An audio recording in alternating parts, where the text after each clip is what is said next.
Preparing to go live now. Oh, snap. Okay. Okay, so it's live on my YouTube. Frosty! Hold on, let me turn my.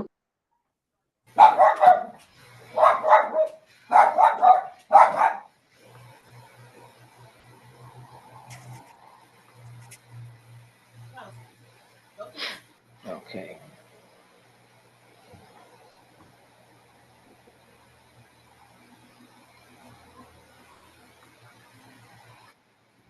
Okay, there we go.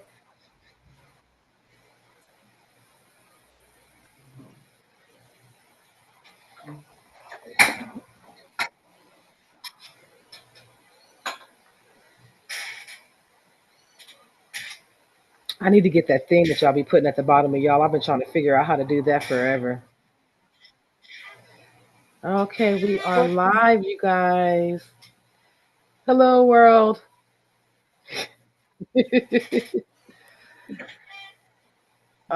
Okay, well, then I'm just going to jump in. Hello, whoever is in attendance. Oh, it's kind of going over. Oh, you know what? I know what I did. I have my I have my YouTube page up, so I heard myself in my ears, and I'm sitting here like, what is going on? So let me I close that out. But thank you guys all again for tuning in to the Rise and Thrive and Power Voices Summit. I have the beautiful ladies of Open Letters to a Survivor here co-hosting with me, Miss Cassandra, Amanda Lady Poet, and Miss Kimberly Lloyd K, aka K Love. Thank you guys all so much for joining me today. My name is PJ, and I started this event for anyone who felt the need to be empowered. You know, I have gone through a lot of my life. I have had to overcome a lot of trauma in my life. I have had to overcome a lot of adversities in my life, and I did not have a team to help me grow into a better person. So I wanted to do my part into breaking the silence and to helping other people who need to hear a positive word. Someone who knows that no matter how dark it gets, there's always a light at the end of the tunnel. There's always hope. There's always a way to thrive. There's always a voice. So um, that is what this platform is for. It's for anyone who needs to be inspired, anyone who needs to feel motivated. All of these beautiful women on this platform has all had their own journey. I'm gonna step back a little bit because I know that you guys have only been seeing me. These women agreed to help me at the last minute, so I don't want to step. I'm gonna step back and let them all introduce themselves and who they are. I'm gonna go on mute and You muted. myself. So go ahead and jump in. Whoever wants to go in first and introduce yourself, let them all know who you are and what it is that you do for this community. Okay, I'll go first. Hi, I'm Amanda Lady Poet Speaks Harris. I am the creator and founder of Open Letters to a Survivor on YouTube, bringing mental health to the forefront and removing the stigma surrounding mental health in communities that will otherwise be forgotten about. So that is what I do. I'm also a four-time author. I was in Who's Who in Cleveland, Ohio, Bold Journey Magazine, and Voyage, Ohio. And I'm excited to be here with PJ today. So thank you.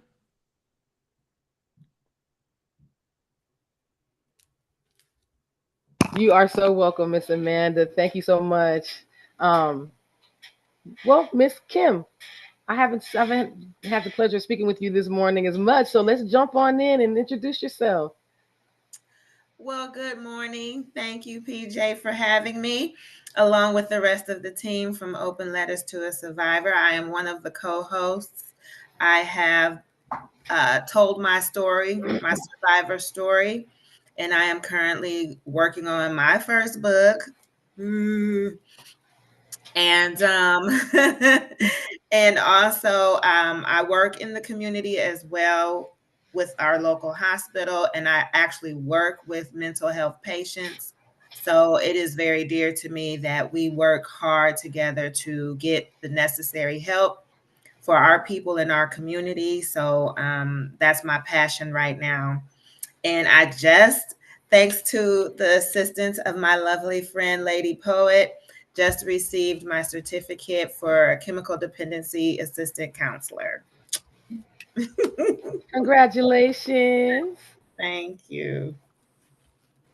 And Miss Cassandra, introduce yourself. This is the first time I've ever worked with you guys on a professional, so I'm kind of excited. I don't know if you guys can see my jitteries. I'm a little nervous too, so work with me. But Miss Cassandra, please introduce yourself. Absolutely. Thank you so much, PJ, for having us. My name is Cassandra Williams. I am also one of the co hosts of the podcast Open Letters to a Survivor. It is so awesome to be with you this morning. Just a little bit about myself. I am an educator of the last 23 years. I've mostly worked in New York City public schools as a middle school teacher. This year, I have made a return as an elementary school teacher in charter schools in the state of Michigan. So big jump, but loving the ride.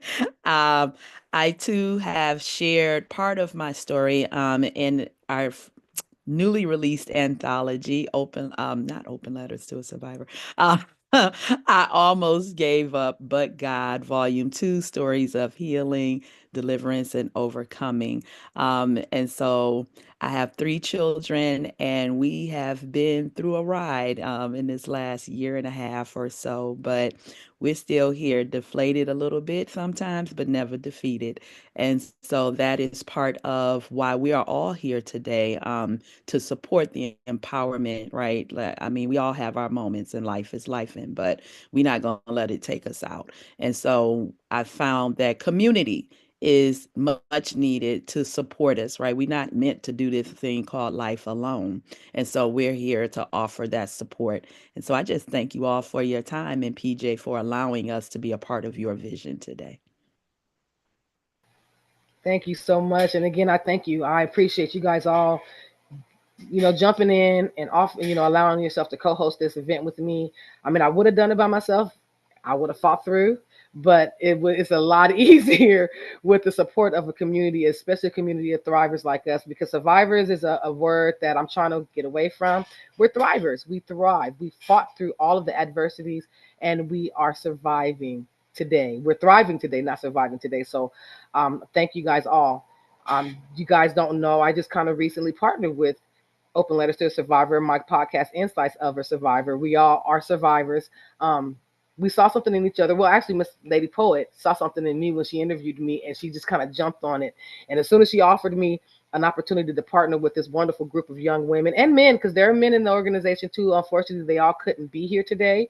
They all would have loved to be a part of this organization, but it was kind of last minute. So um, when they offered me opportunity to partner with them, I jumped on it because I love what they bring to this community, and I love their their energy. The energy that they have, the energy that they bring is so wonderful. So I thank you all for coming on at the last minute, agreeing to co-host this event with me, helping me make this be as successful as possible because I really, really want to touch as many lives as possible. So um, without further ado, if everyone's ready, I see our first speaker on here. So I'm going to see if ask well, Lady Poet, not gonna take your job. Let me go on mute and Mhm. see, get her in there. She is a wonderful woman. I can introduce her myself because I love her so much. I love you. But I'm gonna step back. Mwah.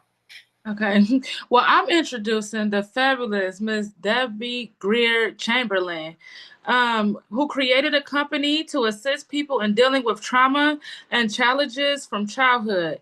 Debbie is a speaker and has written a book and seminar, which is a 5-step program designed to encourage individuals to look at their life in an honest way. She guides them in recognizing the pattern of choices, decisions, and actions, which creates a life of their own. Designing their life with personal integrity is the objective and hope. Her book, Stepping Stones Creating Personal Integrity, is the story of growing up in a group home with over 100 children, the challenges she overcame, and the life lessons she learned. So, without further ado, Debbie Greer Chamberlain, we welcome you and we look forward to hearing your story. I'll turn it over to you now.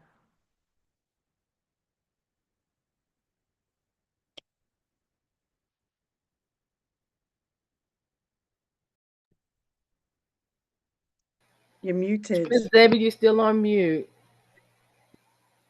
Hi, Ruby.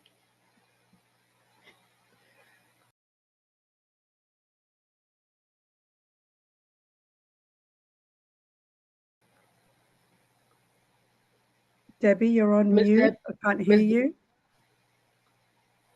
Is There that you better? go. There we go. There we Yeah, go. I'm Okay, new I'm gonna. to, I'm really new to Zoom too. I do everything in person. This is my first virtual. And so I'm a little nervous. I'm like, do I talk to certain faces? Because in a crowd, I just pick people out. But anyway, You PJ, can I look at thank me. you, honey, and thank you so much. And you look beautiful this morning, sweet girl. Anyway, I am going to start off first and give y'all a little bit of background information about myself.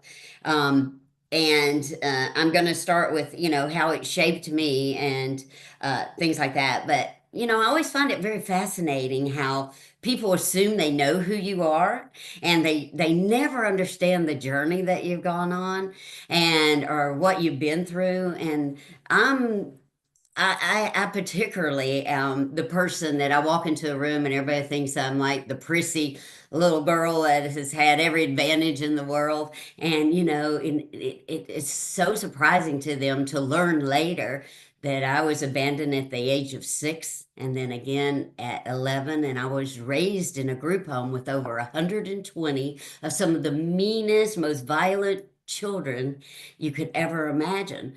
But it makes sense.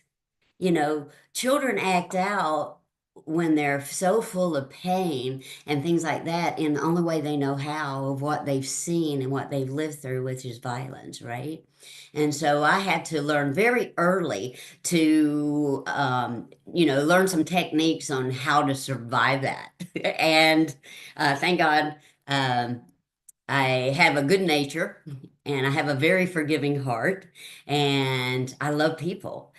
So I'm going to look at my notes a little because I got a lot I really want to share with you and I don't want to forget. But anyway, my mother and father at 16 and 17 years old had my sister first. So within an 8-year span, there were 7 of us.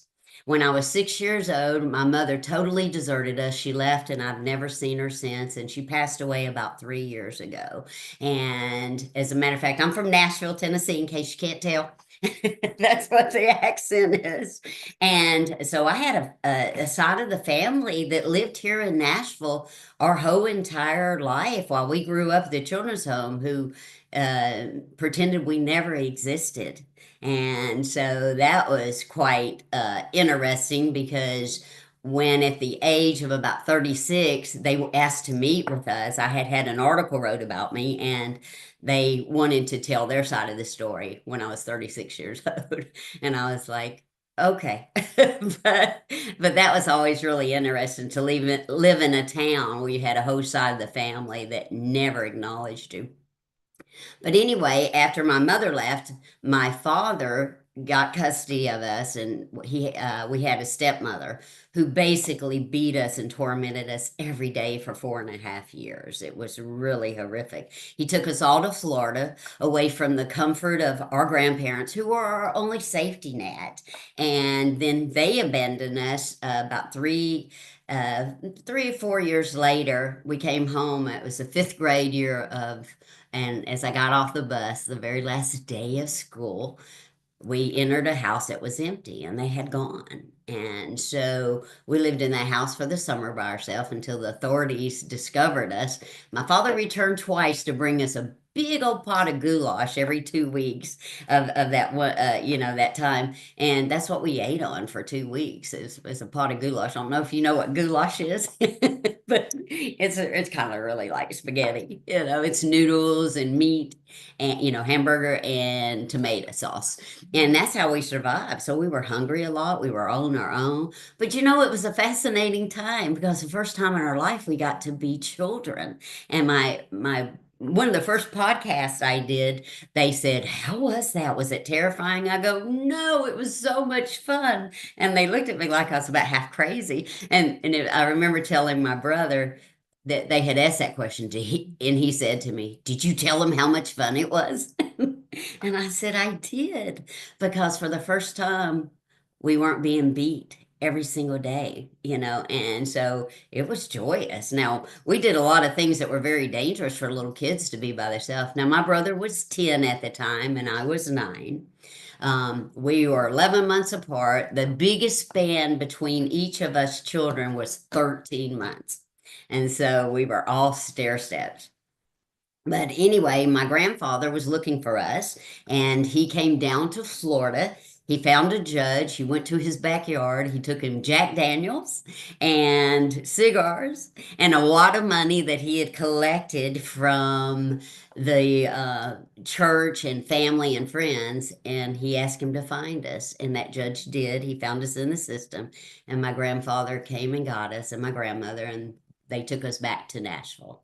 They were too poor and too old to take care of all of us. So through their church, they heard about the Tennessee Baptist Children's Home, and that's where they placed us. And I remember that drive. It was September the 17th, 1969.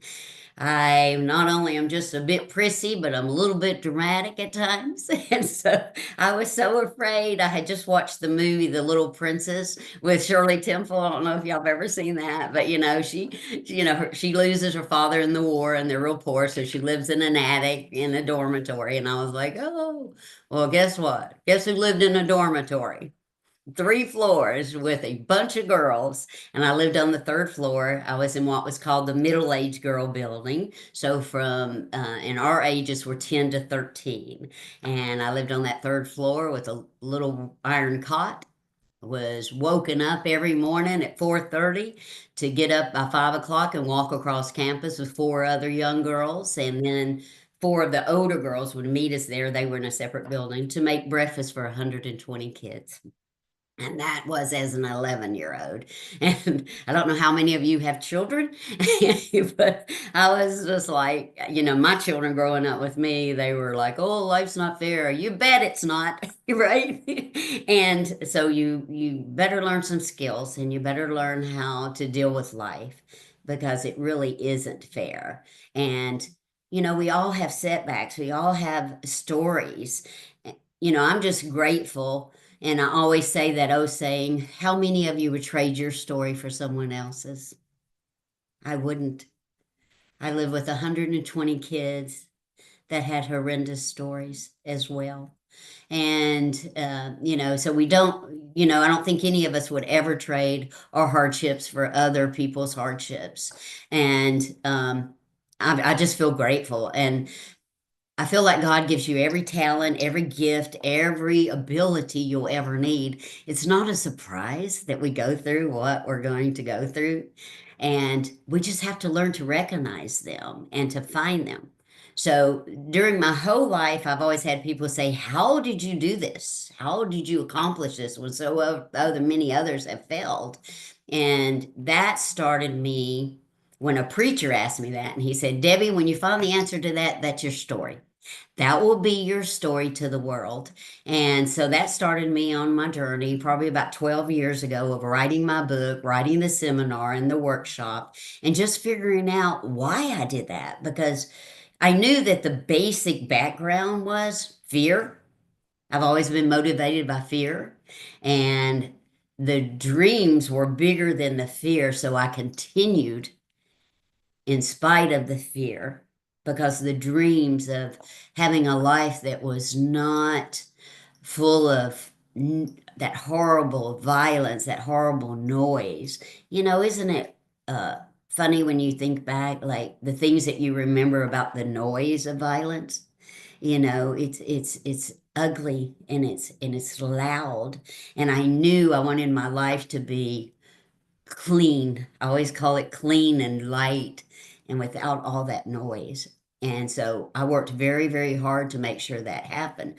And a few of the steps that I talk about in my book, we'll start off with the first step, which is forgiveness and acceptance. And I think that's where every journey starts.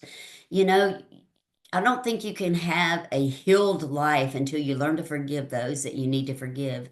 And sometimes you have to learn to forgive yourself as well.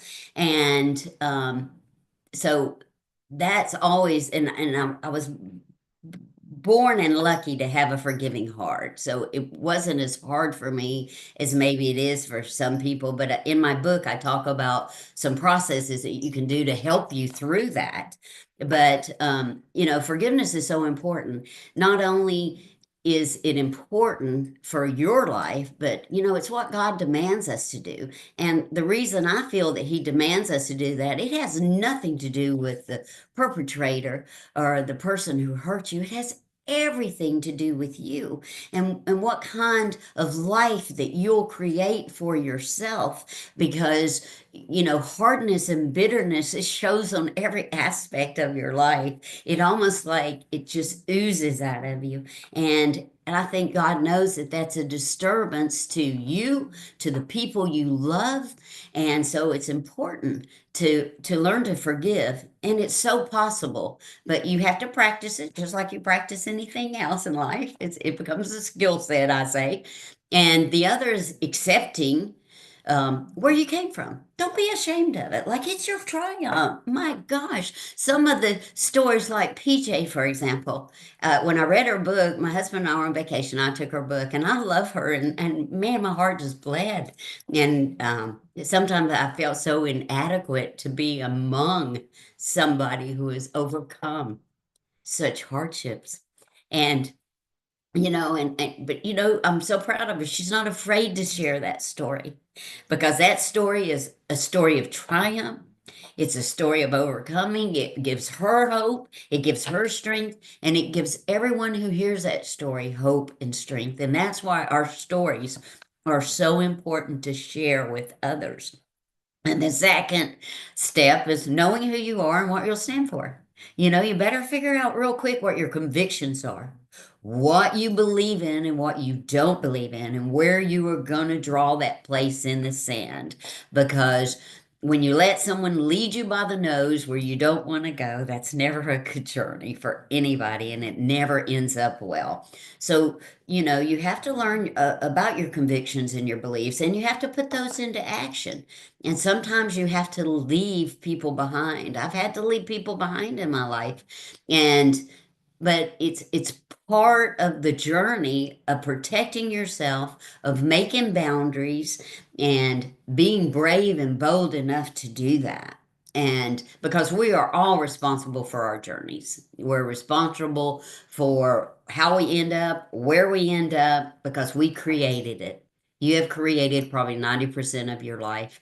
And I'm not talking as young children, which most of us have had abusive situations when we're young, and we're not responsible for that. But we're responsible when we become an adult on how we handle that.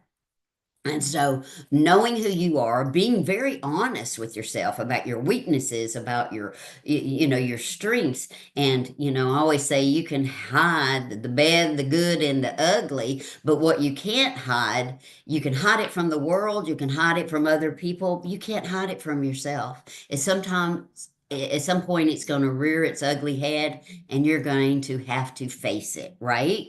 And so, have the courage to do that. And in my seminars, I have a couple of activities that I have people do, which is discovering those patterns, because they are patterns. They're patterns in your life that you need to correct. And that's what I did. I started looking at the patterns in my life, and I was like, girl, don't keep creating the same things over and over again. Learn about yourself enough that you will break those patterns that are destructive. And that's what knowing who you are and what you stand for. That's what that is about. And then the third is determination. Get back up.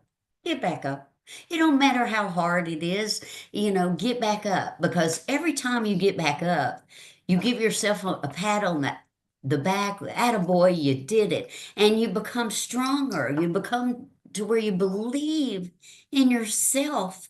I had to get up so many times and pick myself back up in the midst of not having a single soul to help me. When I started college, the children's home, I was so fortunate that I was able to go. And I went to a private Baptist college, but they dropped me off 4 weeks after I graduated from high school. And they dropped me off with a box and a good luck to you, girl. And that is where my adult life began. I lived on campus every semester, summer semester, all of it. Christmas, Thanksgiving. I would just move to a new dorm where the exchange students were, the ones that couldn't go home. And no one for the first 2 years of college had a clue until somebody asked me one year about Christmas presents. And I would just work the whole time at what was called Castor Knots. It's kind of like a Macy's, if y'all are familiar with that. And so they asked me, they go, so how was your Christmas vacation? What'd you get for Christmas? I never got Christmas presents. I never had Thanksgiving dinner. I had none of those things. Once you left the children's home, you couldn't go back. You either had to go to school or just leave and go to work, but you couldn't go back. There was no program, which I'm proud to say I went back and helped them to design a transitional program, because they had come to me, and for 5 years I did a lot of fundraising and mentoring to the children, and they said, why did you do so well? How can you help us? I said, well, first of all, don't drop somebody off with a box and never go check on them. That would be helpful.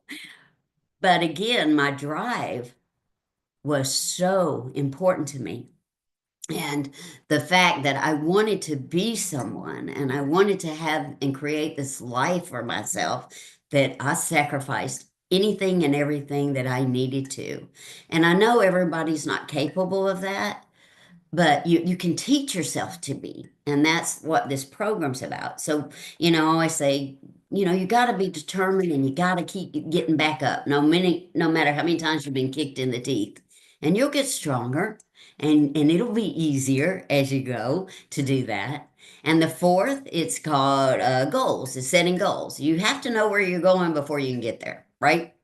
And it's your journey, so you got to learn to navigate it, and you got to set a plan in motion.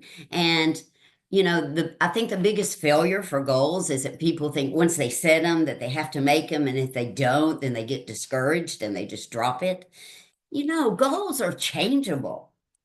Look, we grow and we experience and we learn new things about life, and that will change our goals. It will change our skill set.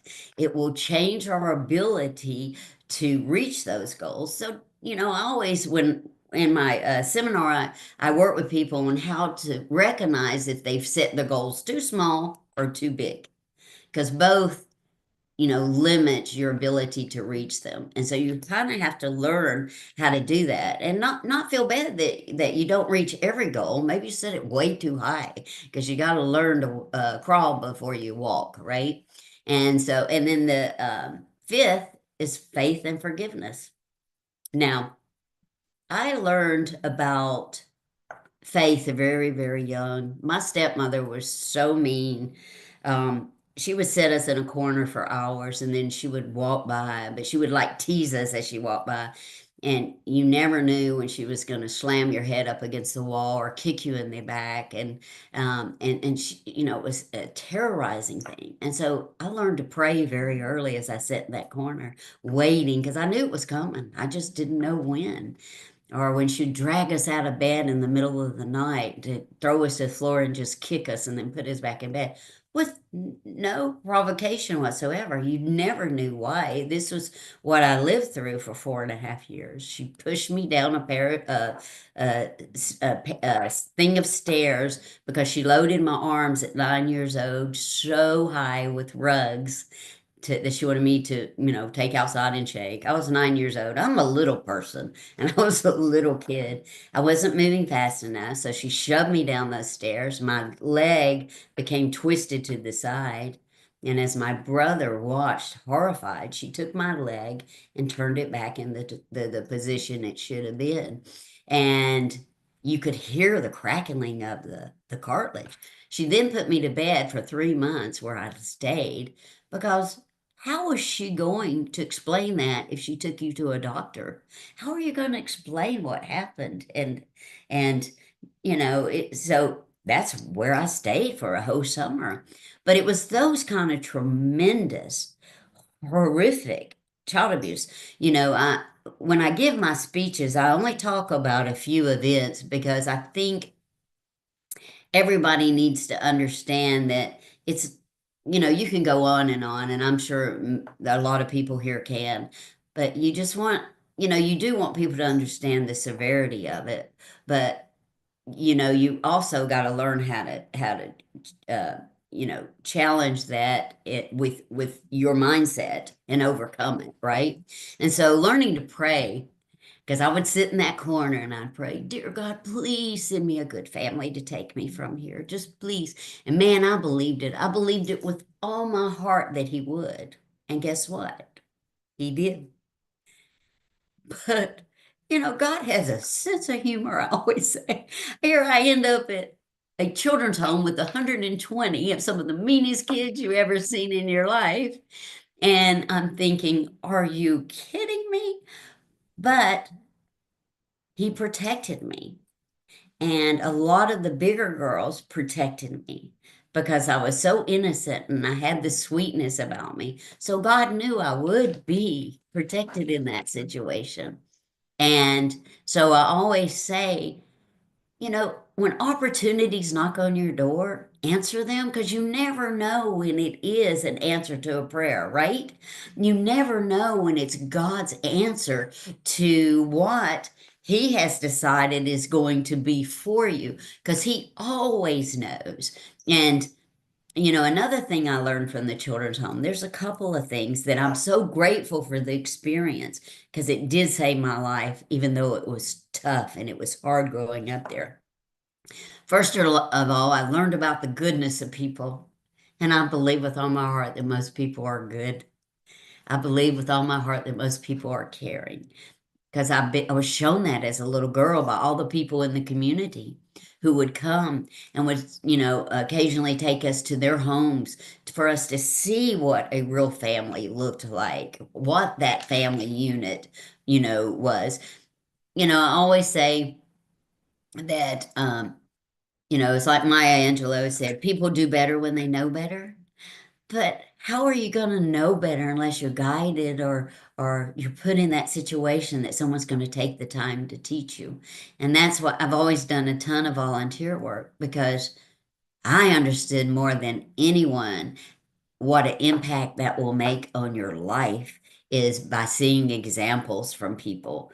Because I didn't have the advantage that, like, my husband, we both went to the same high school, but I didn't know him then. And he still to this day goes, honey, remember when we used to go to, and I go, no, I never did that. I lived at a children's home. I didn't get to go to the Shakey's Pizza place. I didn't get to go hang out on the square, at the Dairy Queen. What is wrong with you? And he forgets, he always forgets that my childhood was so incredibly different from his. I said, I was at the children's home with 120 kids trying to make sure I didn't get beat up that day. What is wrong with you? But anyway, getting back to the prayer and the faith, I learned to pray, and it built a belief in me, a belief that was how I survived all the things I survived. And I always talk about the flicker, the little spark. It's always there and you can't let it go out. I became first of all, the what if girl. Like, what if I'm so close and I stop now? What if the next step was success and I stop now? What if this is the time that is going to come together and I stop now? I was so depended so much on the what if that it became so important to me to not let go of the what if. And so I kept that same faith, that same belief as I did as a really young child, to keep how I had designed my life in that belief. And that's what I ran on, faith and hope. And I still do to this day. Just like anybody else, it's been a tough year for 24. I had built businesses for people for the last 20 years, and I retired to start this, my God purpose work. Man, it's hard. This isn't my field normally. I'm in sales, I'm in public relations, I'm in uh, um, building of businesses, and all of a sudden I'm pouring out my heart, my soul to people. And I do that on a one-on-one with all my friends. I'm the person they call, the person that they, get advice from, the person that they run everything by. I know how to keep everybody's secret. And I treasure that they trust me enough to do that. I'm honored to keep their secrets. I'm honored to be the cheerleader in the background for them. And but to push forward to do this, and those insecurities always pop up. Am I good enough? Will I be able to do what I need to do? And so the insecurities have been just outrageous in this new field. And I feel so dumb all of a sudden. I'm a smart woman, but all of a sudden I'm feeling really dumb because I don't understand a lot of this. But I will learn just like I learned everything else, right? And my brother passed away. He was my protector the whole time I was a little girl. He was 11 months older than me, and I had the pleasure of taking care of him for 3 years. He had lung cancer, and he lived with my husband and I for 8 months, and I had that pleasure of taking care of him, which is just priceless because, man, he had a memory like an elephant. He forgot nothing, and he could fill in the gaps. Because I don't know how many of you feel, but there are some things you don't want to remember, right? There's some things that I think God protects you. And I used to have somebody say, you should go see one of them people that unlock your memories. I go, oh, are you kidding me? God gave me this protection of not remembering. Why would I open that? I have enough that I had to work through. I don't need any more. And I have always felt that way. Like it's God's protection. It's how He protects each of us that we are able to handle what we can handle and the things that are unnecessary, that we don't need. But anyway, and then we found out that my husband of 6 years, I was divorced for 20 years, 25, and remarried. I built my life raising my two children completely on my own, sent them to college. I have a daughter who's a powerhouse attorney here in Nashville. She's just freaking amazing. I accomplished a lot on my own, but I was missing that one part. But coming from what I came from, there was no way I would ever allow a man to live in my home with my small children when I had such a, horrific, um, childhood brought on by a predator who my father brought into our lives. And so that I would just never, that fear was still so deep in me. So I was not going to do that. So after my children all went to college and left, I met a man who I prayed for by name. And God sent him. He wasn't at all what I thought he was going to be. I was like, oh, I wouldn't pick this man out in a room of 50 people. He would not be the one. But guess what? He turned out to be the biggest blessing in my life. I'm his pretty, pretty princess. I cannot do any wrong in this man's eyes. And Lord knows he has every right to, but he treasures me and he protects me. And for the first time in my life, I have a safe place and I am loved well by a man who I know keeps me safe. And I'm his first priority. And so it was worth the 25-year wait. He calls me sugar. He's like, sugar, what can I do to make your life better every day? So you girls that aren't married or whatever and you want to be, don't give up. Just, throw away your list of I need him to look like this. I need him to have this. I need him to have that. But just pray for who God has for you. And the package, it's kind of like God answering the other prayers. It never looks like what you think it's going to. Well, that package might not look like what you think it's going to, but this is the most amazing, smart, manly man so I've become a little girl in his presence almost. He's become the protector. He bought me a she shed that comes in next week for my office to be outside. This is his office. And, I was just so excited. So he totally embraces all my dreams and he's been my biggest cheerleader. But anyway, thank you guys. Thank you so much for allowing me. PJ, thank you for allowing me to be here today. And if y'all want to know more, just check out debbiegreerchamberlain.com on my website. And if you want to take a seminar or workshop, I'd love to see you. Y'all are all so beautiful this morning, and I'm just so happy to be a part of it. Thank you, PJ.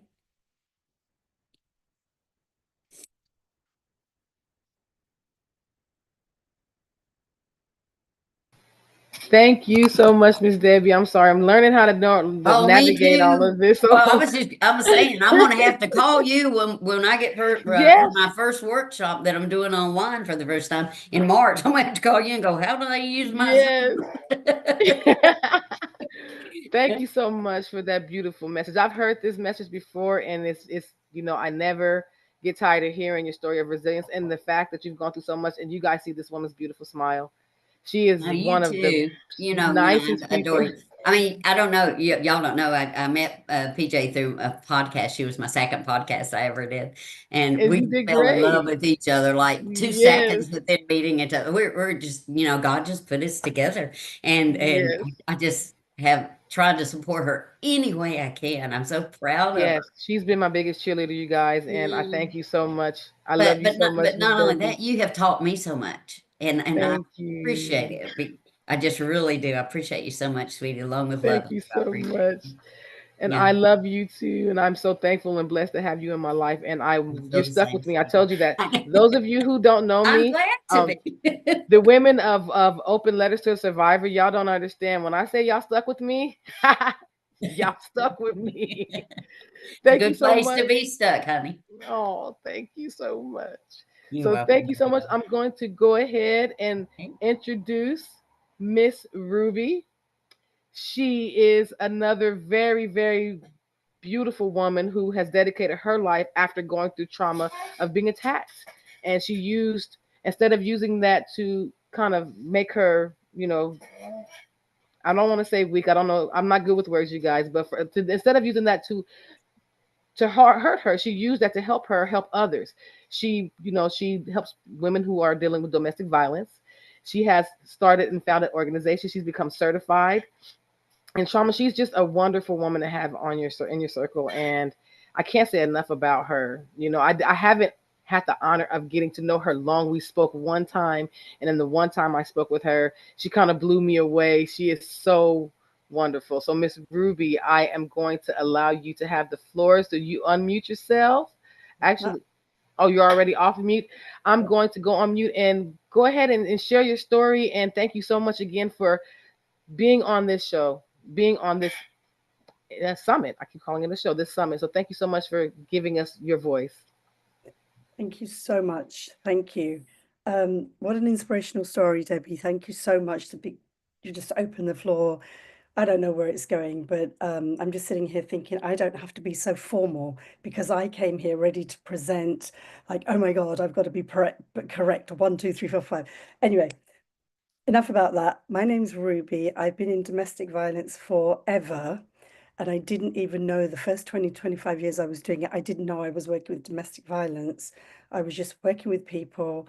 They came my way, I helped them, they moved on or they came back. I just did what I saw my mother doing all my life. What I'm here to do today is to share my story of being attacked. And the reason I want to share that is because, first of all, women get vilified for something that's done to them. Nobody says, actually, hold on, somebody decided, they made a decision to attack you. So it's got nothing to do with me, the fact that I was attacked, nothing to do with my clothes, nothing to do with the way I looked. He chose to attack me. And in that instant, he changed my entire life. So the axis that I was pivoting on completely got thrown into another stratosphere. And I remember I was walking, I used to walk every morning. I'm a Muslim woman, I pray in the morning. I like to go out when it's a little bit dark because it's nice, and because I was in London at the time, so it's kind of cool and crisp. And I always have a lecture or a song or a dance in my ear. And I'd seen this guy, so I'd kind of clocked him earlier. I'd been worried about him. But when he walked past, I let him know, we've seen each other. And then I went about my business thinking I'm kind of safe. I wasn't 100% that everything was okay, but I was definitely over 90%. And I was walking along, and then it was like that. It's like my life ended in that moment. For that split second, everything just changed.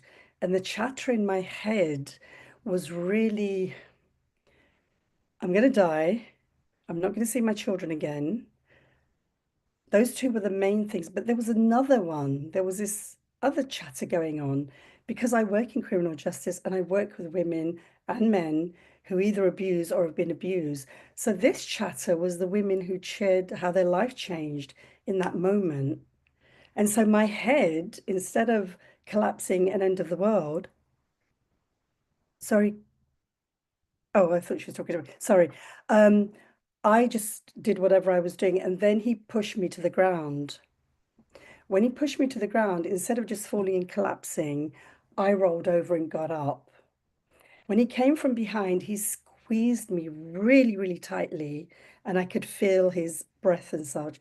But I won't go into anything more about that because what I wanted to share was this happens in seconds, maybe a minute or two maximum from beginning to end, but it has the capacity to completely cripple our lives. I didn't have to go to court. I didn't have to face a prosecutor. I didn't have to listen to the BS that they give you in court. And I know that because as a probation officer, I've stood in court and listened to the most stupid things being said. And I thought, okay, I will handle this my way. My journey home started raising things like hypervigilance. Any young man I saw, this man was about 15 years my younger, any young man I saw became a threat, and this person wasn't anywhere near me. They were 100, 200 yards away. They were a threat. And yet the other side in my voice was going, but he's not a threat. I wasn't scared of him. But something was going on in my body that I didn't have any control over. By the time I got home, not only was I exhausted and totally, it was, I don't know what's going on in my body. But like Debbie said earlier, the one thing I did know was I was going to go walking the next day. I wasn't prepared for the things that were going to come up. I assumed I would leave my home as I did that same day and I would go about my walk. But my body started saying things to me that I wasn't understanding. It started making me feel breathless. It made me huff and puff and be tired within moments. But I got really lucky. I ended up finding a trauma program. And in that trauma program, it started identifying the things that I was going through. So when I first went for the walk and I went with one of my daughters, I went for the walk, and in about 50 yards, I had to bend over because I was so exhausted from this walk that I couldn't breathe. And I thought, this is crazy. I walked again another 20, 30, 40 yards, and the same thing happened again. What I didn't know at that time was my body and the adrenaline within it from the attack was wreaking havoc. It was just going all over the place. But I didn't know that then. So I powered through, probably did about 4 to 5 minutes of walk, and I had to come home because my body was completely exhausted. The reason I shared that part of the story is because one, we don't know what's happening. Two, if I'd gone to a doctor, he would have given me a pill.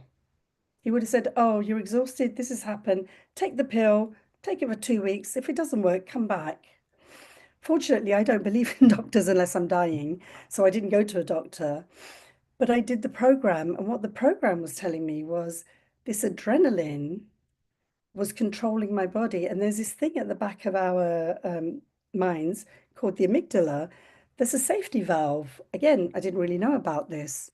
But when you think about our kids and you think, when they're doing something wrong and we try to protect them, and then what do? They inevitably go and touch something hot and they realize, oh, I'm not going to do that again. But it resets. So you have that moment of, oh, frightening, won't do that again. So the next time the child doesn't go near it. But when you've suffered trauma, it doesn't go back into place. And we have to learn how to put it back in place. But it isn't as easy as going, okay, when I go for a walk, this happens, switch off. You have to learn what triggers you. You have to learn what's going on in your body. For me, I would walk all day long, as I'm sure many of you do in your jobs. You've got to go here and you've got to go there. Jumping on a train, on a bus, not a problem. What I learned for me was that every time I went for a walk with the intention of walking, my mind connected to the event and my body went into adrenaline mode. Every time I started to walk with the intention of walking, I became breathless. I couldn't breathe. I couldn't do anything.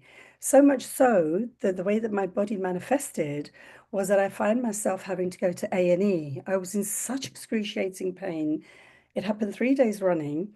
And on the third day, I thought, this is something beyond me. I went to A&E, had all my tests, my urine test, my blood test, every other test imaginable, and they couldn't find anything because trauma isn't diagnosed with urine and blood tests.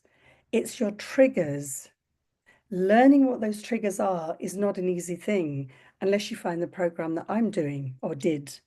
Because what it teaches you is when you think you're going crazy and you've got these symptoms that don't make sense when you say them out loud, it's your triggering that's making that happen, and your adrenaline is responding and your safety valve isn't going off.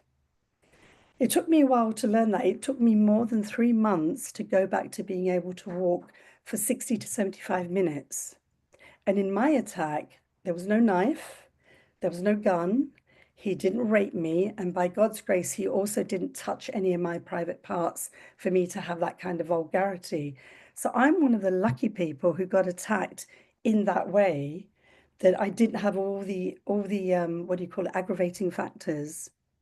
What triggered me to do this work is that the women that end up in a court of law having to stand in front of that moron that is doing a job and then rips her to shreds, not only gets that, re-victimization, but nobody's telling her, ignore the SOB. He's just doing a job. Do what you've got to in court and go out and heal yourself. Because for me, the most important thing of this journey has been we have got to reclaim ourselves and we have to do it. So even if you go to a court of law and this judge actually sentences in your favor, he's not done you a good deed. You already knew that. You've still got to go through the healing. So that healing is what I'm here to kind of put forward to you and plead and say, look, if you know anybody, send them my way because I've got this program, blah, blah, blah. Because we don't get the kind of guidance we get in my little 7-week course. It gives you all the things that you can take or leave, choose to do something with or not do anything with, but know that you have the control over your lives. Whatever is done to you, you've got that power to take it back. And when you start doing that, as I did, I sat there and I thought, if I didn't have that program, I would never have understood that adrenaline when I go for a walk, because it took me, even with the program, it took me a total of 3 months to be able to walk 60 to 75 minutes without having to stop and breathe and, not get scared of the men that were in my life, that I was being frightened by. So I guess what I'd like to share is, if anybody's been attacked, if you know of anybody that's been harmed in that way, please, please let them know how amazing and great they are. They can overcome it, but they do have to do the work. That's the only thing I can't do for the people. They really have to do the work that's required. But to date, with all the people that I've worked with, there's only been one person that I've not been fully successful with. And that's because she had sexual traumas and was not getting the help from the sexual trauma team. So to leave on a good note, because my topic is what it is, I want to ask you what you thought I did after he'd pushed me. I fell to the ground and came back up. Do you think that I stopped and, got scared? Do you think I chased him? Do you think I ran away? Can I get a kind of show of hands? Do you think I just got up and walked away or got scared? Anybody? Any hands? No hands? Yeah. Does anybody think I chased him? So I've got one of each. Anybody think anything else? Sorry, go ahead. I think you got up, continued your walk, and went home. Right, okay. I chased that guy. Not only did I chase the guy, I started catching up with him, and he's at least 15 years younger than me, at least. That was what the adrenaline was doing. And I was so lucky that what he did, where he kept looking over his shoulder, and he must have thought, what's that old woman doing chasing me and catching up? Fortunately, he turned and went backward. And because it was COVID, I didn't chase him the other way because there wasn't going to be anybody out there, and I didn't need to put myself at any more risk. But that's what I wanted to share with you. And I wanted to thank you, PJ, for letting me talk, but also to let everybody know, however I can help, please call on me. I've got a website. My main work is domestic violence. I've just written a book and I do a podcast in domestic violence, which is going to be launched on the 31st of January in London. And if I can help anybody in any way, please let me know. Thank you so much. Thank you.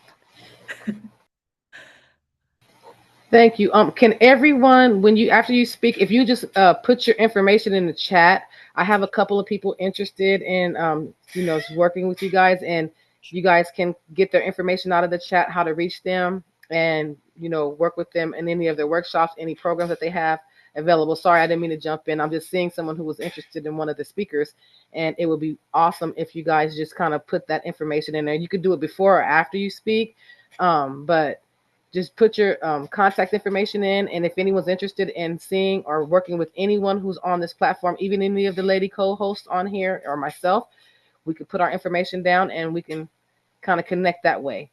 Okay, and sorry.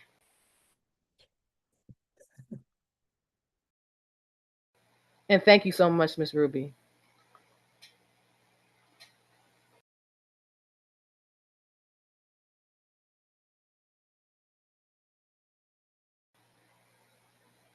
Okay. Are we introducing who's next? It's supposed to be a break after Ruby.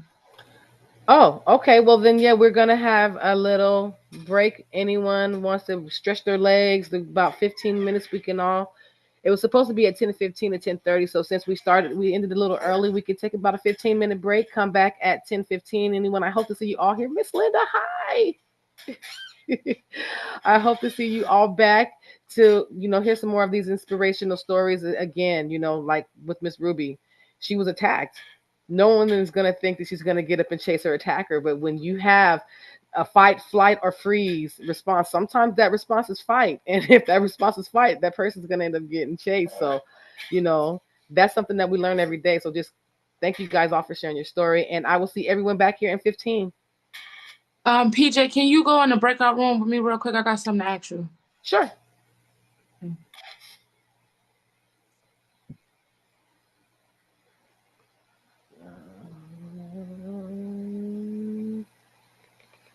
Breakout.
Okay, I hope my laptop will stay up for this.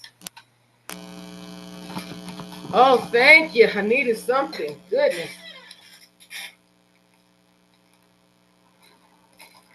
I was like, man, my stomach's starting to grumble.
I don't know that, Marlon.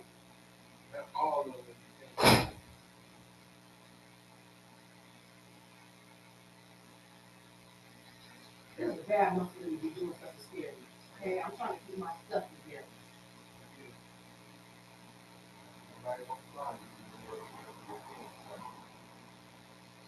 Really?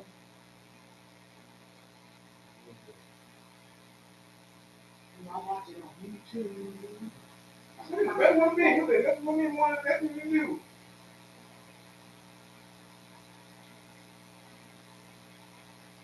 You don't ask the word back.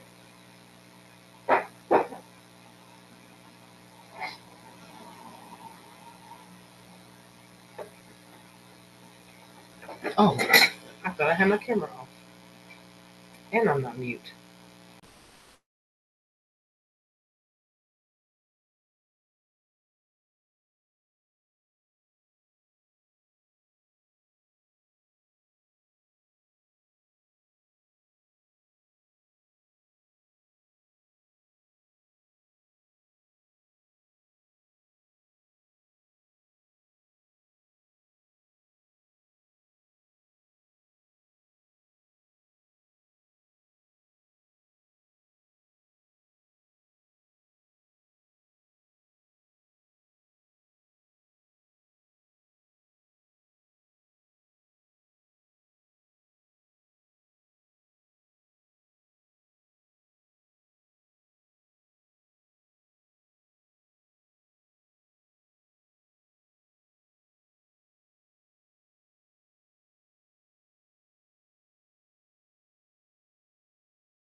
Hello, everyone. I know I said that we were going to jump back on at 10:15, but I just wanted to say something to all of you. Um, First, again, I want to thank you all for showing up for this event. It means a lot to me. I have gone through a lot of people who don't know me don't know that I have had to overcome being silenced so much, so much. And this means a lot to me. Next week, January 24th will be 8 years that my son, Junior, he was my June bud, he was shot and killed. He was taken from me, and that was a time of my life where I thought I was not going to ever come back from. So, this event is more than just empowering others, it's also to empower me because every year, I dread this time of losing my child because he saved my life. When I grew up, I had a lot of adversities ahead of me. You know, I didn't have the best home. My mom abused me. My ex husband abused me. My son is the one who saved my life. I got pregnant with him, and I said, I'm going to stop doing things that were so reckless and be a mom. So when I lost him, I felt like I failed him because I couldn't save his life the way he saved mine. This today is my way of telling him he is still saving my life and that I understand and know that he loves me no matter what. He is my June, but he's my firstborn child. And this is a way for me to honor him and let him know that I have not given up on myself. I have not given up on his siblings, who are still very much as spoiled as he was, and who will always fight to do what's right for this community. So I know that we are on a little break. We're going to get off of our break in a couple of minutes, and Lady Poet is probably going to be the next one to jump in after me. But I just wanted to say thank you all who showed up, all of you who who's on this event to speak, everyone who supported me through this, everyone who's encouraging, and everyone who is just here to watch and learn and listen and grow and empower.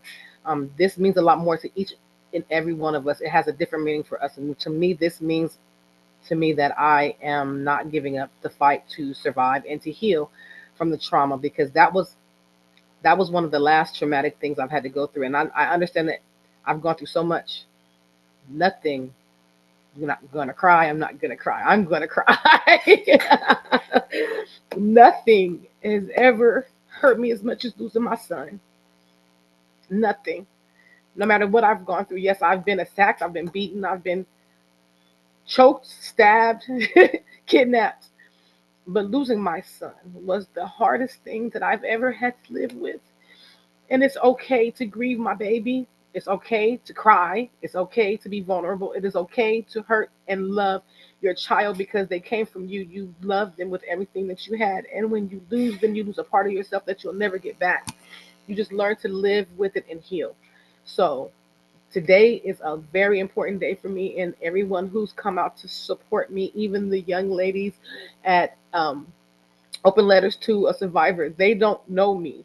They just met me a couple of weeks ago and they just embraced me like they were my sisters. You guys are my sisters and you're stuck with me. I'm sorry. And just thank you all for coming. Thank you all for caring enough about this community, about healing, to share your stories and make yourself vulnerable because it's not easy. And I don't cry, you guys. So, but it is, again, next Friday will be 8 years that it's been since I see you, Miss Linda, since I've lost my son. He was a beautiful young man, and all he wanted to do was love on everyone. He wanted the world to be a better place, and I'm going to honor him and doing my part to make this world a better place and help it heal. So I'm ran over a minute, Miss Poet, Lady Poet. You go ahead. I'm going to go on mute, and you guys get us through the rest of the break until our next wonderful speaker, Miss Joanne. So I think she's on there. Yes. So thank you guys again, and I'm going to put myself back on mute. Mwah to all of you. And before I get into my next part, we just want to say we love you. We admire your strength in doing this for your son. So when you asked us, it was no hesitation. All three of us was like, I don't care what we have to do. If we got to work and come home, if we got to get up early, we're going to be here for you because we admire you. And you stuck with us too. So I don't know if you know what you're getting into with the three of us, but you're stuck with us too. So before I turn it over to K Love, I just want to talk about what Open Letters is and the pledge that our call to action that we do, as well as the call to action that PJ's now a part of with us. And give me one moment. I'm pulling that up right now. And I'll be able to share that with all of you today on what that is. So our Open Letters to a Survivor call to action is today we pledge that we will not let survivors fight alone. That upon disclosing abuse, we will not only stand in the gap in prayer, but assist in resources. We will believe and guide them through the trauma and let them know that they are not alone. Today, we stand up for every survivor whose voice shakes when telling their story, and for survivors like me who choose to heal loudly because they nearly died in silence. While families and the justice system may fail them, we will still uplift them and help them find their voice. We pledge today to continue our work and fight for survivors. So that is what we do in our call to action that we make sure is known with everybody. So we thank you for just being a part of PJ's journey and bringing resilience and that fight to the forefront today. And for her to continue to do this, we do ask, she will drop her stuff, her information down for her PayPal for donations so she can keep doing these type of workshops for people and summits and things of that nature. We're working on something together called Open Letters to My Inner Child, that we're writing letters to our younger selves on what the advice we would give now. Open letters to a survivor, so open letters to my inner child, it goes together. So we are working on doing that to heal the parts of us that were broken as children. So we just want to thank her for allowing us on. I'm going to turn it over to K Love to speak a little bit and then introduce our next speaker.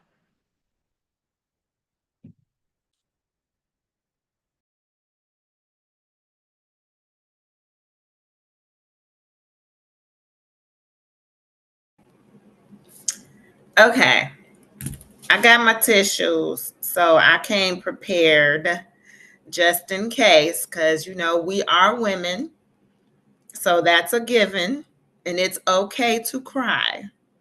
That's healing, that's cleansing. So let those rainfalls come. It's all right. We might need a session called the crying session. But as Lady Poet just said, you're not alone. We are here. We're all here. And each and every one of us brings some level of strength and power to this summit. And I am just honored to be here, to be amongst such great women from all different walks of life. We all have different skills and talents, and I'm just excited. The speakers thus far have just been wonderful, and I just can't wait to hear everything else that we got in store for you all today. So let me just take a moment to introduce our next speaker. Her name is Reverend Joanne Angel Berry Colon. Reverend Joanne Angel Berry Colon is the founder of Holistic Fitness New York LLC. She has over 40 years of experience in health, fitness, nutrition, and wellness, and has blended many healing modalities into her practice over the last 15 years. Reverend Joanne is a holistic integrative teacher, certified holistic personal trainer, Reiki master, medical astrologer, master of numerology, and has a Bachelor of Science in Health, Fitness, and Nutrition from Empire State University. She is also host of Joanne's Healing Within, featured on Strong Island TV. The program airs live the first Monday of every month and is available on Roku, iHeart Radio, Audible, Spotify, and many other platforms. Reverend Joanne has written 6 books, co-authored over a dozen more books, and has written for Brains Magazine, The Author's Porch, and is currently a writer for Your Success Magazine, and is the creator of Chalera Balanced Numerology Cosmic Energy Forecast Deck. Reverend Joanne's purpose is to help women over 40 get and stay strong and create discipline with strength training. Her approach is not conventional, it's revolutionized. Reverend Joanne has helped over 20,000 women gain confidence, courage, strength, and the ability to pursue their soul's calling. You can reach her by www.youtube.com at Holistic Fitness WY. So without further ado, I would like to say, come on in, Reverend Joanne, and let's hear your story. Hello, and welcome. Welcome, everyone. I'm super excited to be here today. So before we dive in, what a beautiful introduction. Thank you so much for that. Before we dive in, I'd like for everyone just to take a moment, just to take a breath, because I'm sure we've all been doing a lot this morning. It's early in the morning. At least it's early by me. It's just about 11:22 a.m. Eastern time. So just to take a breath. And as you exhale, I want you to let go of anything that you're holding on to from, let's say, yesterday or early this morning that's causing your energy to feel heavy or overwhelming. And once we do that, I'm going to start off by shuffling my deck and seeing what we need to know based on today's energy. That's going to bring us right into the topic of midlife transformation, releasing issues related to childhood wounds. A big portion of why so many of us continue to share our stories and even sometimes get blocked from our stories is because we're holding on to wounds from our inner child. And it's okay to really work on releasing those wounds so we can let go of what our inner child has held on to. So we don't necessarily need to always move into that space of fear and worry and doubt. So let's see, the card that just popped out. Interesting. My goodness gracious. If I can only tell you how many cards just popped out of the deck as I'm sitting. And ideally, if I read all four, I may spend my entire time reading versus chatting about my topic. However, what I will do is I will share the words for each card that has popped in because I do believe each card is extremely important. Now, when a card pops out of the deck, a card can show up two ways: in an upright position or reverse position. Reverse positions means that we need to pay attention to the message, and we also want to pay attention to what color the card is, because the color associated with our chakra system, which is very much associated with our physical body, and also specific organs. So the card I do want to bring to our attention is rebirth, because that's exactly what every one of us in this very moment is experiencing, no matter what journey you're on at this point in time. We are through this new year, as opposed to it just being a new year because we literally turned the calendar over. We're now in 2025. We are in what's called a new era, meaning that we have, if you are familiar with astrology, we have all, I'm going to say it politically incorrect, all of our planets getting ready to make huge shifts, meaning that we have planets moving out of zodiac signs and moving into new ones. We have two specific planets, such as Saturn, which is about restructuring and it's about our foundation. And then we have Neptune, which is all about our spiritual evolution. Both of those planets are moving out of Pisces, and Pisces is the last zodiac sign of all 12. Moving into Aries, which starts off a brand new astrological year. So rebirth is so fitting for exactly where we are going. The numbers associated with the number 21. In numerology, the number 21 gets reduced down to a 3. That 3 is exactly what it is we are communicating. How we are experiencing what we're experiencing, what's going on in our life, the very journeys that we have to experience to get here today to share our stories. Now, the color is associated with pink. Pink is about the high heart. So this is really a message about bringing more compassion and joy to yourself. Because as you bring more joy and compassion into your own life, you will beam that energy out, and that energy will come back at you. So that's the first card. And like I said, there were 4 cards that popped through.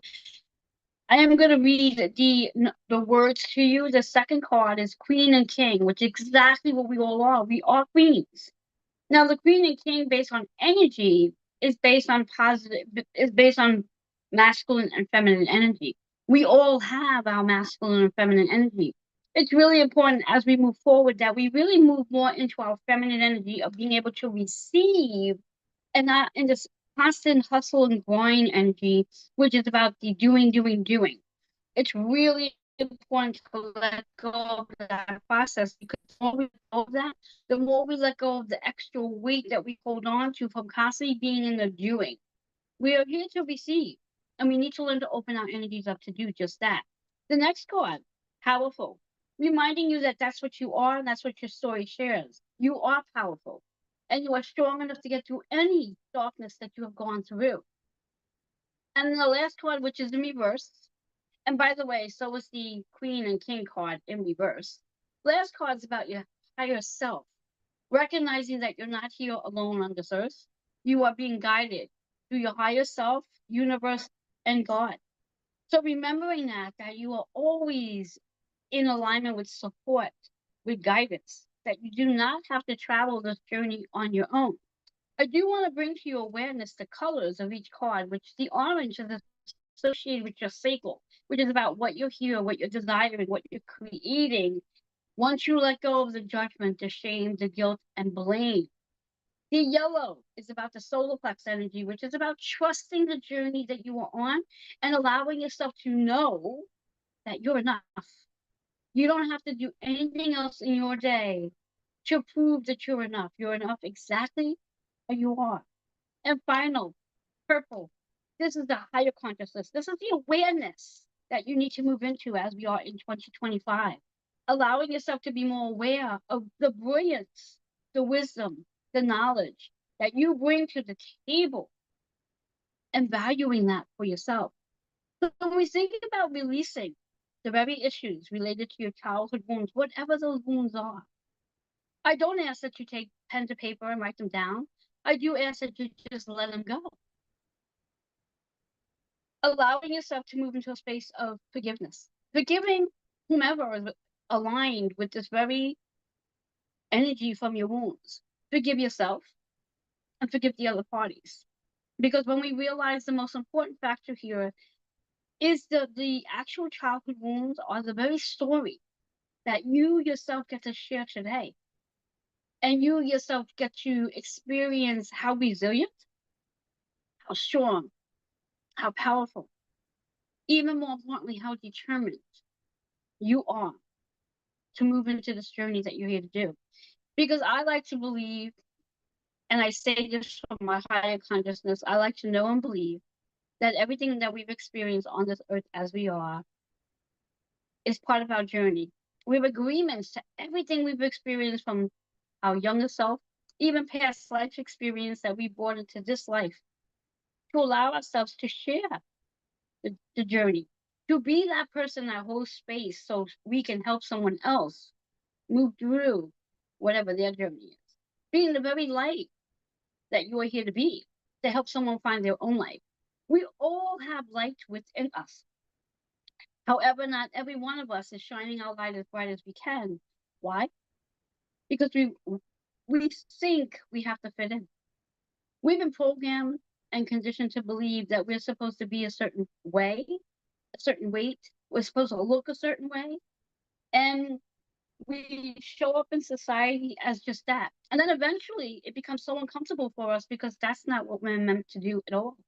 The uncomfortability is literally a nudge from our higher power, reminding us that we're authentic. We're unique in every way. We are not meant to stick to fit in or fade in, shall I say. We are meant to stand out and be the brightest bulbs there is out there.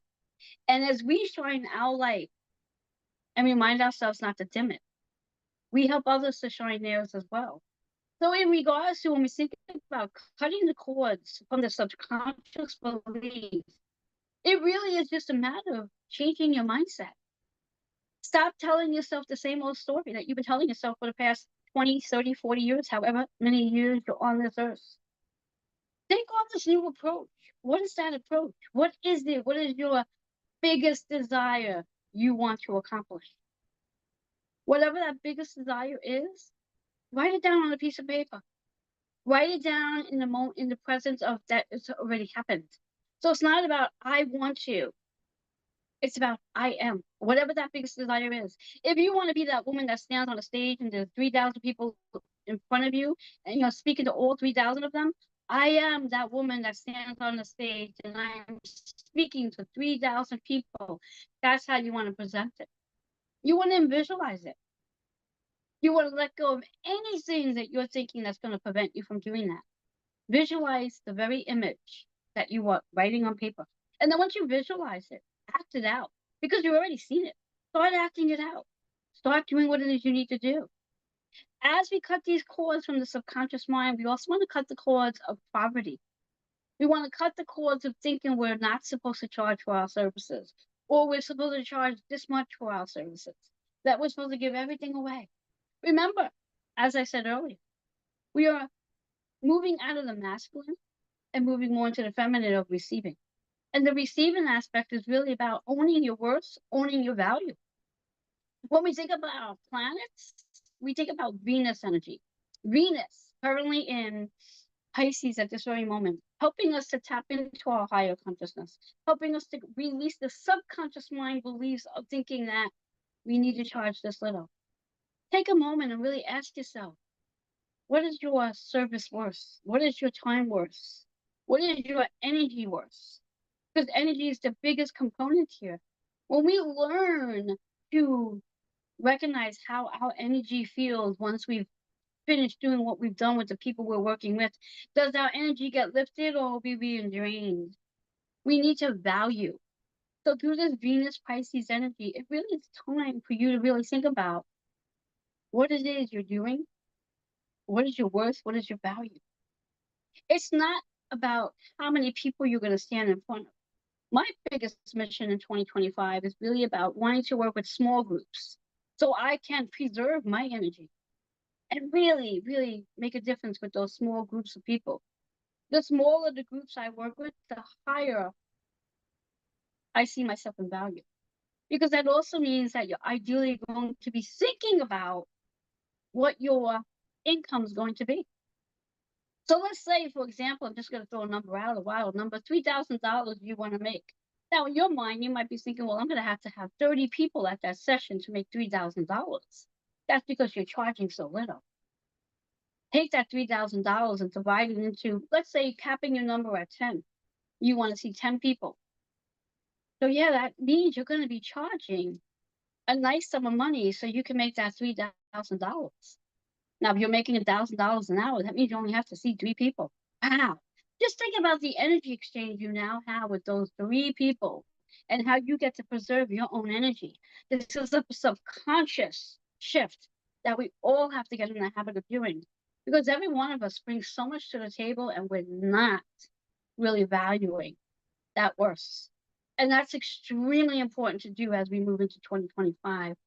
To savor your own energy and using this Venus Pisces energy. And just to be mindful, Venus and Pisces is here with us until February 4th, and then Venus is going to move into Aries, a very different energy. When we talk about Aries energy, it's about your I am statement. Who are you? That's a big question. And I'm sure each and every one of us, since going back to 2020, has been thinking about that. Who am I? What am I here to do? Who am I here to serve? What legacy do I want to leave behind? These are big questions, and we really want to get the answers. I mean, the energy we're in right now, keeping in mind when we think of Pluto in Aquarius, Pluto, the master transformer. Pluto kills off things that no longer serves us. So perhaps you've experienced in the last, give and take, 4 or 5 years, things fading away, people fading away, places fading away. This is, I like to refer to your higher power, helping you to let things go so you can make space for who's meant to be in your energy. Not everybody's meant to be in your energy. You're a precious jewel. You have to see yourself as that, a precious jewel. You have to start protecting your energy and really becoming very, very, very protective of your own energy. Otherwise, you're going to be drained. This is all about cutting the cords, the subconscious belief of how you saw yourself, how you see yourself, and how you want to see yourself. The three levels of where we are: our past, our present, and moving into the current future. This is the energy we are. It's time to create a new story for yourself. Yes, I understand. Your traumas that you've experienced has been the story you've been sharing, because that's the only story you know. It's time to move out of that story and move into something more brilliant and wisdomful and exciting. This way here, you can get to share how you evolved, how you, through your resilience, you have gone to where you were from that trauma, and now here you are. Maybe you've written the book. Maybe you're publishing a magazine. Maybe you're stepping on the stage. Maybe you're doing a TED talk. Maybe whatever your maybe is, this is your time to create that into your reality. This is your time. Remember, this is about your rebirth. This is about your rebirth. And many of you may be in your chapter, like I like to call it, or in your cycle where you're needing to rest. You're needing more rest than you needed before, so you can prepare for this rebirth, this recovery. Needing to recover so you can prepare your rebirth. This is not about the hustle and grind anymore. This is rest, recover for that rebirth. So as we move into, let's say, April, which is known as Aries season, which is really when our new year begins, you're going to be charged and ready to go. Remember that higher self that you have? This is about the subconscious mind. This is about the higher consciousness. This is about changing your belief system. And when we look at that number 11, it is about being a master healer, which is what you are. You are the master teacher. At this point in time, you probably have some students under your belt because you have gone through the mastery. And let's not forget how powerful you really are. What you've come through, the storm, the things that knock you down, or like I said yesterday to a client, we get turned upside down to shake the things out of us that no longer belong to us. We have to be willing to let things go so we can step into the newness, the bigness, the next transformation. That 44 is an 8. This is reminding you that you are going through a karmic cycle. You are being reborn. You are going through a transformation. And last but not least, our card of Queen and King. Remember, you are a king. You are a queen. You are here to be in your power. You are here to share a different story. You are here to light up the stage through the light within you. This is your time to shine. This is your time to shine. This is your time to create your new story. Let 2025, 2026, and 2027 be the best storyline you have. When we think of 2025, we're thinking of a 9 energy year. 9 is about transformation. 9 is about let go, declutter. Declutter the space in your home so you can make more space. Declutter whatever you no longer need so you no longer hold on to the weight that you don't no longer need. Remember, when we think about weight, we think about the concept of just the weight that we hold on to that helps us stay grounded. Sometimes we put on a little extra weight because we need to be grounded, we need to be slower, we need to be more patient. Do not be in such a rush to get rid of that weight. It shows up for a reason. Your weight is not related to the food we put in our mouth or overeating. It really is about all the different things we have been programmed and conditioned to believe. I am here to teach you a non-conventional way to go on about releasing the weight that you hold on to, not through weight loss. The last thing I want you to do at the age of 40 and over is to lose weight. You need all the weight you can hold on to because you want to protect your body and your structure. So remember, it's not about losing weight. It's about releasing the weight that you hold on to from all of the trauma. This is your time now as we move in to this 9 vibrational energy year of transforming. So take this moment right now just to think about this energy, this information that I have provided for you for today. Think about these colors that's associated with the cards, the pink representing your heart center. Place your hand on your heart and feel your heart, not just for your heartbeat, but feel the energy of your heart, the compassion and the joy, or maybe your heart's a little heavy from the grief and the sadness that you've been holding on to for all this time. If you continue to hold on to grief and sadness, you're literally not allowing your joy to come in. You have to be willing to let go of that grief and sadness. Tap into your higher self and ask for guidance to bring more joy, compassion, and love into your life. Remember that purple energy is that connection with higher self. And when we tap into our intuition and we recognize how worthy and valuable and enough we are, that's where the power comes in. Trust your intuition. Trust your gut knowing. And most importantly, our orange energy is tapping into our desire. When was the last time you fully were lit up? When was the last time you lit the fire within you? If we think about all the fire that's going on in our world right now, that's the universe's way of reminding us that we need to light the fire within us. So then the universe doesn't have to light the fire in the world. So many of us have dimmed our fire because we're afraid to show up as who we are. We're afraid we're not enough, but you're enough just as you are. So when we think about that Chi energy, that Chi is the relationship that you have with yourself, your higher power, and most of all, every one of us who's in this group. We're in this together, as they say in Aquarius energy. This is about collaborations, connections, and finding a tribe that's going to support you, root you on, and cheer you on, no matter how big or small your goals are. And I'm right there with you, shining my light so you can see yours. So if at this time any of you have any questions that you would like to share, I would be more than happy to open up the floor to answering those questions. Otherwise, I'm welcome to continue to talk. So whichever way you ladies would like to go about this, raise your hand if you have a question and let me answer those questions for you. Don't be shy. Let's go, shake it up and let me hear those questions. I do have a Yes. question. Oh, I'm sorry. Yes.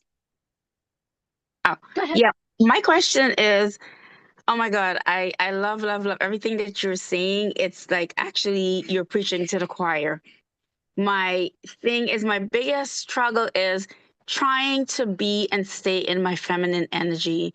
I'm so used, and this is because of it from my childhood. I'm always the leader.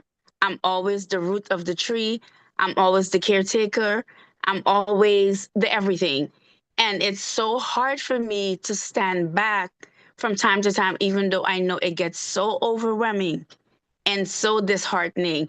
And I really, really would love to be in my feminine energy from time to time and actually stay there. Are you asking for guidance? Yes, I am.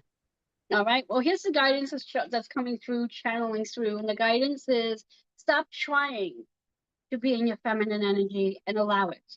The more we learn how to allow rather than try, because that trying aspect again comes right back into our masculine. We're going to try to do it this way. We're going to try to do it that way. Let it just be. Allow yourself to receive. Literally, allow yourself to receive. A part of receiving is also delegating and saying to people around you in your circle, in your family, I need support today. I need you to help me clean the kitchen. I need you to help me do the laundry. I need you to help me do this. I need you to help me do this. I need to take a self-care day today. I need to take a bath today. I need to just be quiet today. And you move into that energy. And when you move into that space, throat chakra, extremely important because you need to express what it is you need. And the needing part is the asking, and that's when we get to receiving. We got to ask. We got to ask for help. We got to ask for support. When someone holds the door open for you, they are giving you something. You're receiving someone holding the door for you.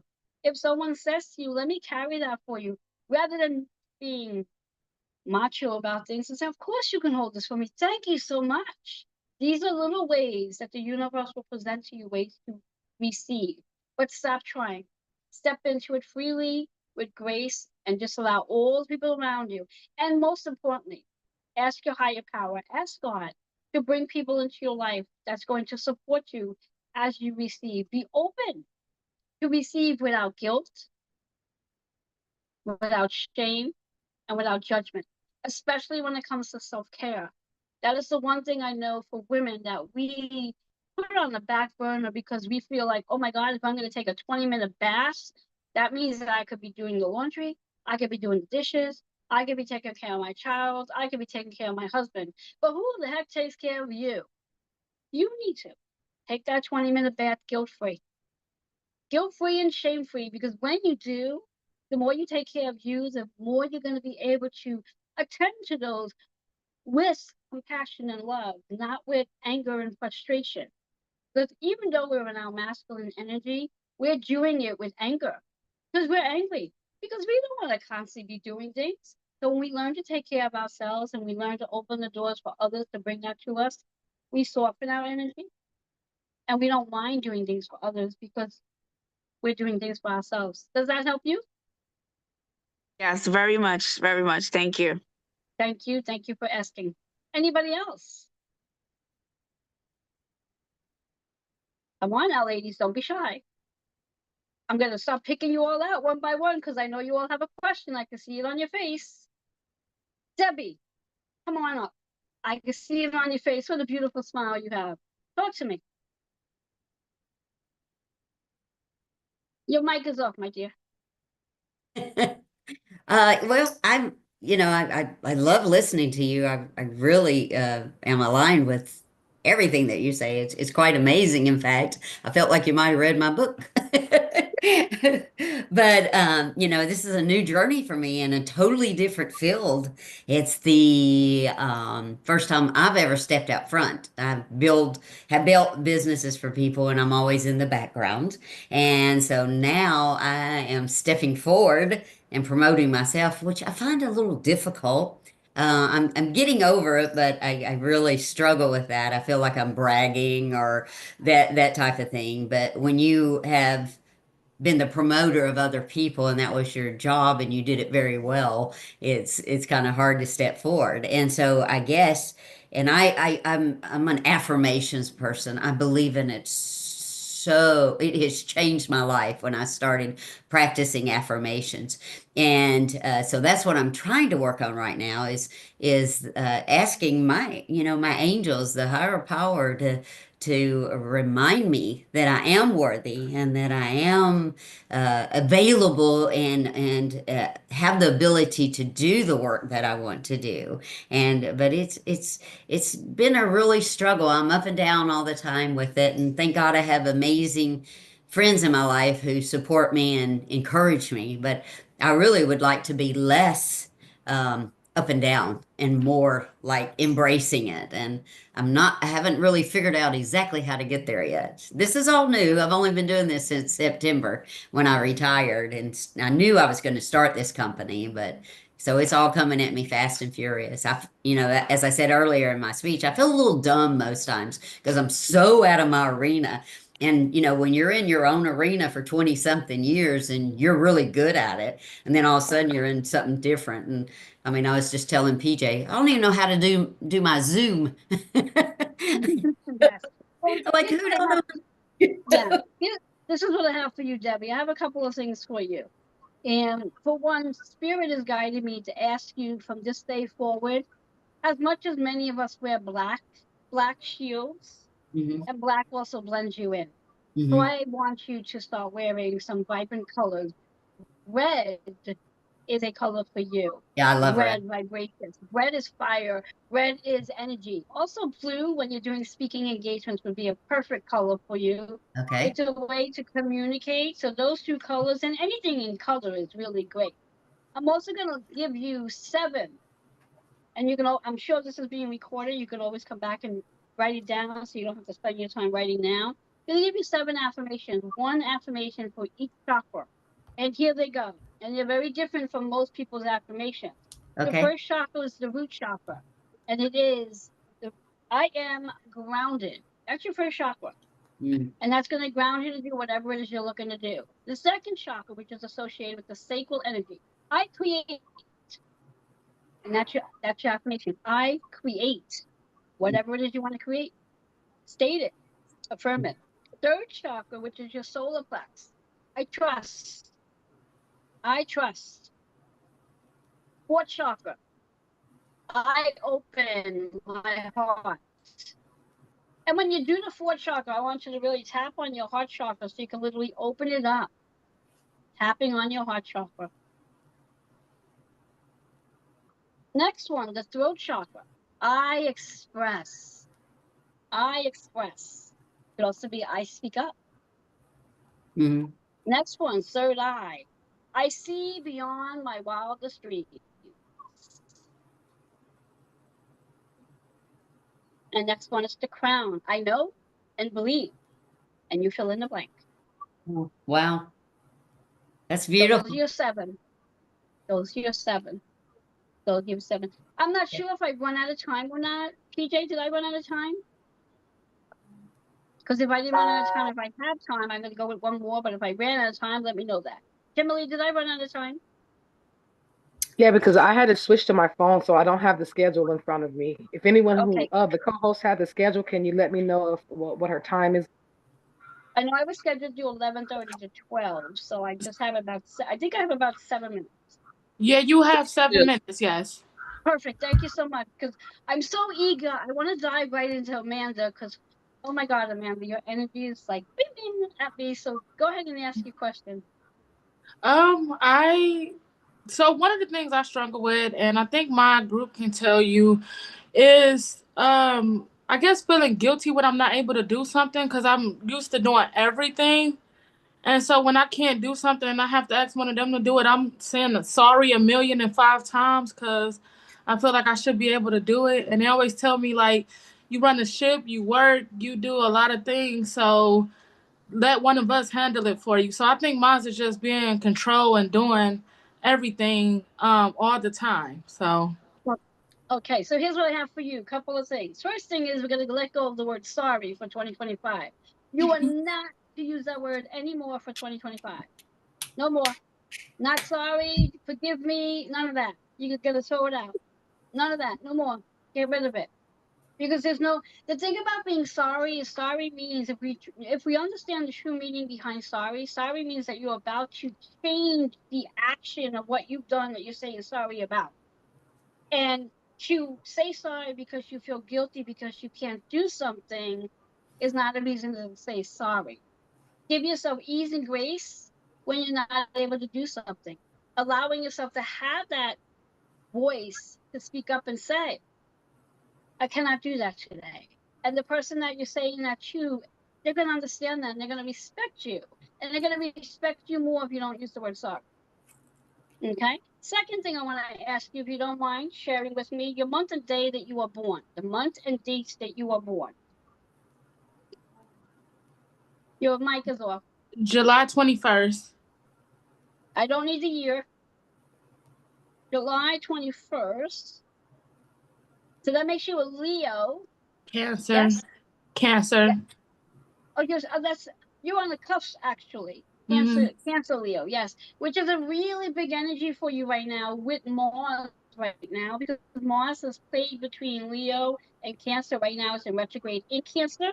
Mars is about action. Mars is about being a leader. And you mentioned in your first sentence, you're the leader, you take charge. So for you right now with Mars in Cancer, this is really about you taking a step back because Cancer is being home. Cancer is nurturing yourself. This is your time to nurture. Once Mars moves forward, you get into Leo, then perhaps you can sit there in your creative mode. But for this time now, it's really time for you to just allow yourself to be in that quiet time. Give yourself permission to never say sorry again, like I said before. And when we think about the energy of your month and your day that you're born with the universal energy 9, this is your 1 year. This is how you're doing things differently. How you used to do them before and how you're going to do them now is going to look very different for you. It's going to take a little time to get used to this new version of you, but be patient with yourself. And just as I said to Debbie and also Marcel, call on your higher power for guidance in reference to how do I do this new? How do I do it in a new way? Because again, a big part of cutting our cords is learning not to go back to our old habits. It's like, think about it, even though it's not a word I like to use, is when we're dieting, and dieting is an excellent example. When we're dieting, once our body gets to the point where we plateaued, we tend to go back to our old ways of doing things. The same thing comes with our concept of subconscious memories and higher consciousness. When we become uncomfortable with something new, the first thing we think of doing is let's go back to our old ways because this is too uncomfortable for me to step into the new. The uncomfortability is where you want to go because that's going to take you to your growth. So just as when you feel like you're getting uncomfortable with something, don't fall back into the dieting. Move forward into the new. And dieting, when we think about it, is all the things we're purging in, we're taking in, and we're trying to take it all in. It's time to let it go. When we use the word dieting, it's not just food. We want to let go of our habits, our beliefs, our philosophies, people that you got to constantly say sorry to. Stop saying sorry. No more sorry. Know that people, places, and things are going to fade out in this new generation for you, in this new chapter for you. So embrace that energy, Amanda. Thank you. Thank you. And for those of you who want to reach out to me later at a different time, you're welcome to do so. You can reach me at healingwithin76@gmail.com.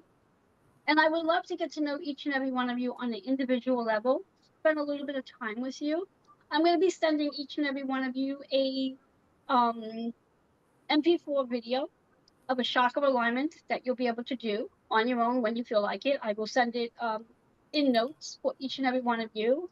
And like I said, if you want to have a conversation with me and really get into the nitty gritty of who you are in 2025, I also like to offer you an opportunity. I only have a few spots left for the month of January. You can reserve it now. You don't have to get it now. You can just reserve it now.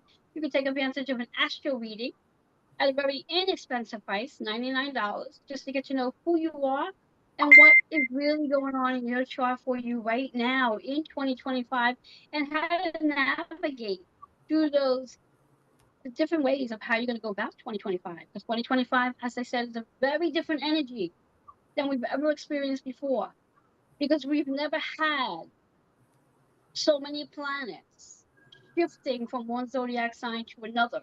This is the first time in all of our lifetime, and every one of us will never get to experience a Capricorn's Pluto energy ever again. As we're in Capricorn season right now, final days, final hours for that matter, because Aquarius season will be starting. Do we have any Aquarius in the house? Anyone born in end of January and early February? No, no Aquarius. Oh my goodness gracious, that's a surprise. All right. Thank you so much, PJ, for allowing me to be here today and sharing my wisdom. And I'm hoping that each and every one of you took something from what I've said today and will be able to apply it into your everyday. So remember those 4 cards we work with: Queen and King, Powerful, Higher Self, and your rebirth. And that's exactly what we're going through right now. So once again, I thank you. Thank you for joining us, Miss Joanne. I appreciate you being here, Rev. Thank you.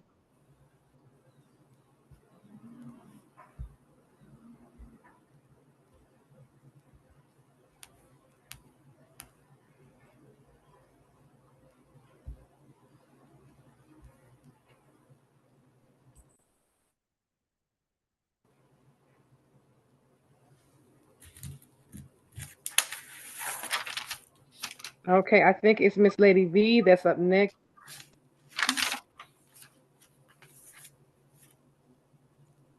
All right.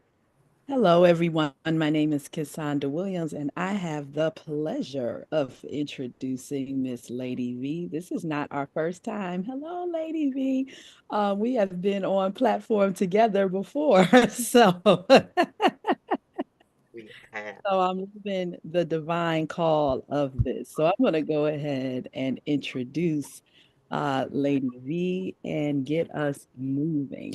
All right. So, Tavana Elliott, known as Lady V, is a resilient soul hailing from Kansas whose journey has taken her around the world, delivering God's message of liberation.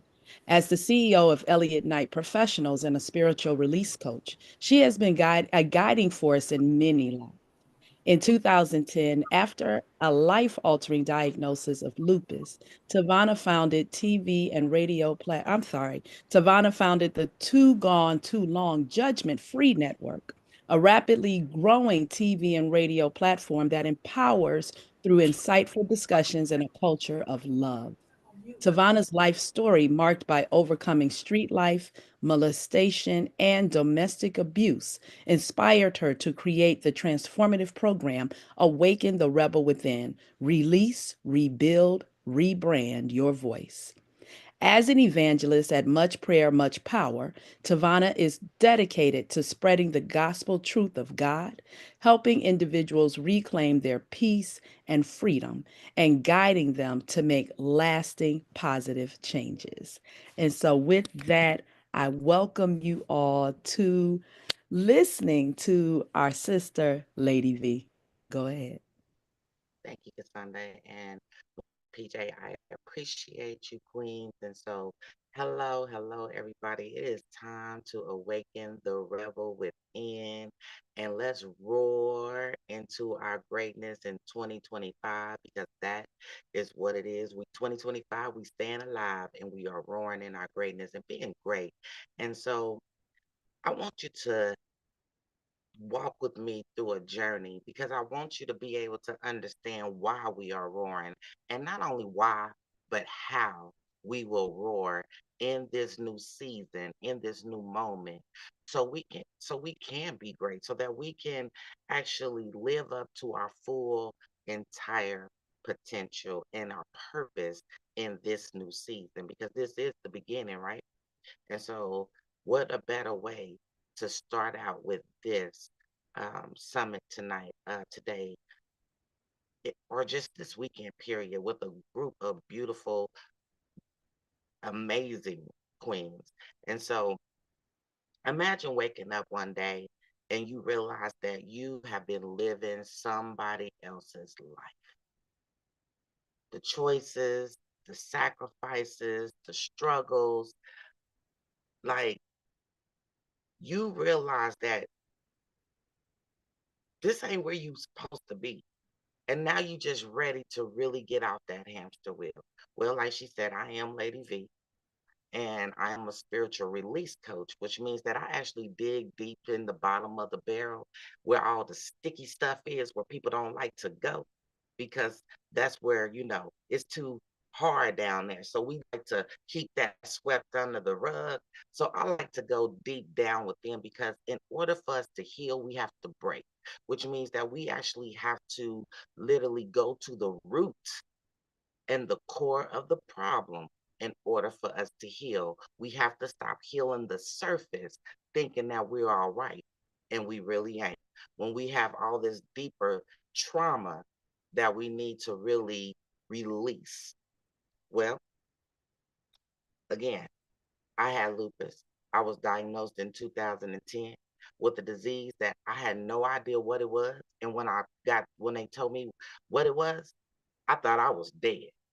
They couldn't tell me that I was not dead. I was dying. I was going to die tomorrow. That's how I felt. As soon as I heard, oh Lord, I'm dead tomorrow. Not understanding that I was actually the author of my destiny. I can actually control it, and I can actually be able to live not just a healthy life, but a purposeful life, where so many of us, we actually allow our illnesses to stop us from being great. Well, I didn't want to do that. I didn't want to stop doing that because I was going through an abusive relationship. I didn't want to stop because lupus was beating me up. I didn't want to stop because I was being molested. I didn't want to stop because I had no way, and nobody was trying to really believe in who I was. I didn't want to stop. And I could have been a statistic, but I chose not to be. I chose to be actually something more than who I am, something more, something greater, because the I am told me that I was great. But how do I know that I'm really great, when so many times I've been told that I didn't amount to anything, that I wasn't good enough, that I wasn't worthy enough, that I wasn't pretty enough, that I really just a sex symbol? You know what I'm saying? That's all I really was looked at, that I wasn't woman enough because I couldn't have children. But see, they didn't know my story. They didn't also know my fight. And sometimes we lose the fight trying to survive. Well, I didn't want to fight no more because I didn't want to survive anymore. I wanted to actually live, not exist, and live with purpose. And so I decided to, well, I ain't decided to do anything, but I wanted to get off the hamster wheel. Let me just say that. I didn't decide to do anything. I just wanted to get off the hamster wheel, and I didn't know how to get off the hamster wheel, okay? But God had something better in store for me. And it was time, and when he took me on this journey, baby, oh, I caught so much hell that I really just wanted to quit. I wanted to die. I wanted to quit. I tried to kill myself multiple times, but it wasn't my time. It wasn't my time to go. It was my time to keep pushing and keep roaring and keep living. And so today, I want to give you hope today. Today, I want to give you a piece of freedom. I'm going to share my freedom with you today. And so I created the Awaken the Rebel Win. It's time to release, rebuild, rebrand your voice, because I didn't have a voice. It was being beat out of me. And I didn't want to tell nobody because I was strong, because I am a Leo. And so in my Leoism, y'all can know that I roar real loud, okay? I roar real loud. And I don't have any problems with doing that. But I was lying to myself. And today, I choose not to lie to myself anymore. And that's a lot of times what we do as people. We sit and we lie to ourselves, not knowing that we don't have to, because we really are worthy and we really are more than enough. And so that's what I'm supposed to show you, why you are worthy and why you can roar to your greatness. Because right now, it is time for us to release. That means it's time to release the old narratives, release the old baggage, release the limited beliefs, everything that people have told you, or everything that you told yourself, because a lot of times we are really our worst critic. We are our hardest critic. We will tell ourselves in the New York second, I can't. But we really can, because he tells us in his basic instructions that I can do all things through Christ that strengthens me. And we have to know that we can really do all things. Change your can't into your cans, because you can. You can live the life that you want to live abundantly, gracefully, in peace, and in pleasure. You don't have to settle for what you're settling for right now because you feel like you have to, because of what society has told us we have to do. I no longer live in my trauma because it was a choice, but it wasn't an easy choice. I had to really fight for me, for a change. And a lot of times we don't fight for ourselves. We fight for everybody else. But we forget about that one person that means the most. And that's us. Why? Because we've been told that we're not worthy. We've been told that we're not enough. We've been told that we ain't great. We have all these limited beliefs. But now it's time to erase all those things that you've been told that you can't, and tell yourself that you can, because you are your greater self. You just have to know that you're your greater self. So don't sit in your trauma and say, well, I can't release this. What is it, the one thing that you really need to let go today? Ask yourself that for 1 second. Take it in and ask yourself, what is that one thing that I've been holding on for so long that I need to let go? It's time for me to say, you know what? I'm done. It's okay for us to surrender and give it away. You holding on to it because you feel like you need to hold on to it, and you don't. It's time to let it go so you can release that. What is that one thing? Release it today. Don't wait till tomorrow. Release it today. Because if you don't, then you can't overcome, which is the next step. You can't overcome the obstacles that's standing in your way, which is the part that you need to release. That's your problem. That's the part that you got to overcome. It's what is really standing in your way. I didn't want to do that. I didn't want to keep the things that was holding me back and holding me hostage and holding me in bondage. I didn't want to keep holding on to that. So I had to figure out, how do I overcome this? Oh, I gotta let it go because it don't belong to me. And a lot of times, I don't know why this is in my spirit, but somebody on here really needs to hear this right now. But a lot of times we hold on to other people's baggage and we make it our own, thinking that it belongs to us, our kids, our spouses, our friends, co-workers, people we don't even know, our church members, especially as coaches. We hold on to our clients. We hold on to all these things that don't belong to us. Let it go because it's not yours. It's time to overcome that right there. Any fear that you holding on, let it go. It's time to overcome that because you can't awaken the rebel within that's waiting to just burst out and say, hey, I'm partying with you. I'm here. I'm alive. I'm ready. I'm ready to thrive. I'm ready to survive. You can't awaken that rebel. She's waiting on you. You ain't waiting on her. She's sitting inside of you right now saying, okay, girl. All right, girl. She's waiting on you because she's ready to be everything that you wanted her to be. You had a vision at one time. You had a dream at one time. You had a goal at one time. And something inside started wavering you and pushing you to go somewhere else, to start doing something else. And that little girl, she's still waiting on you because she ain't going nowhere. I mean, you think she is, but she ain't going nowhere. She gonna still be sitting there waiting on you. And so now it's time to awaken her. Let her be free. Let her be awake. She's ready to go. She just talked about the chakras. Well, how you wake them up? If you sleep, you can't. You can't be in your whole greatness if you don't allow the little girl to wake up inside of you and just be free. Simple. We make it complicated, but she's ready to be free. And when you do that, now you can rise to your greater self because now what they say, you just shake your shoulders off, you just dust it out and be like, woo. Now, because all the baggage and all the weight that you've been carrying, you no longer have. You no longer accept. You no longer sit in and you no longer let them just say, oh, okay, here you go. Some of y'all let your girlfriends call you.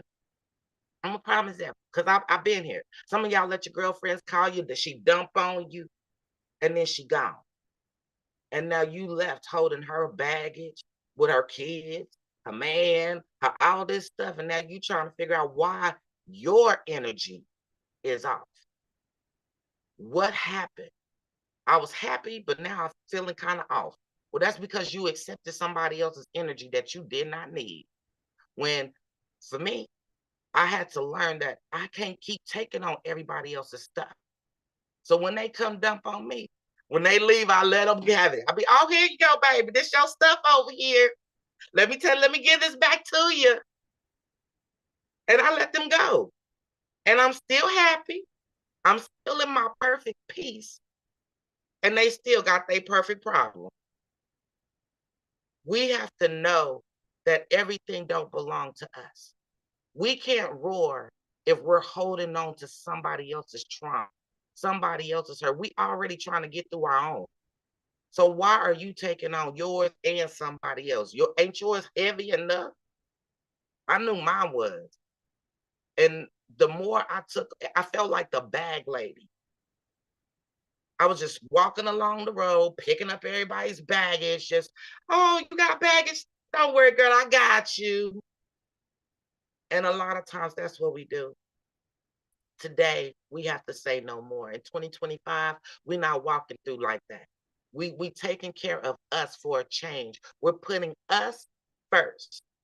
We're no longer sitting in our trauma because you don't have to. You don't have to sit there and say, I can't. I don't know how. Yes, you do. All you have to do is get up. All you have to do is believe in you.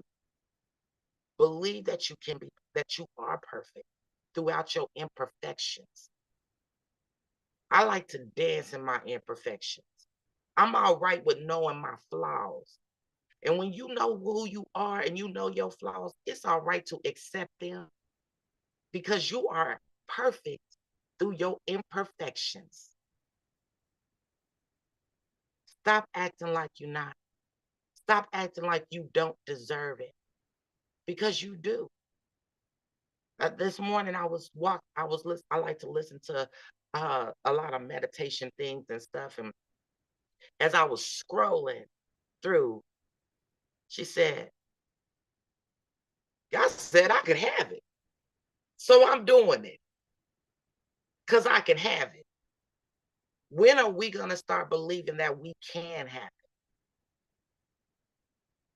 When are we going to start believing that we can do it?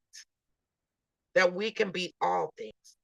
Because let me tell you something, one day I looked in the mirror and I literally did not know who I was. How many times have you looked in that mirror and you said, girl, I don't even know you? I've been there where I looked in the mirror and I had lost me. I had lost me so much to the world that I no longer recognized who I was. I lost me to my pain that I no longer recognized who I was.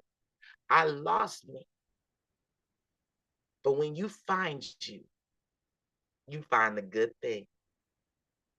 You find a good thing.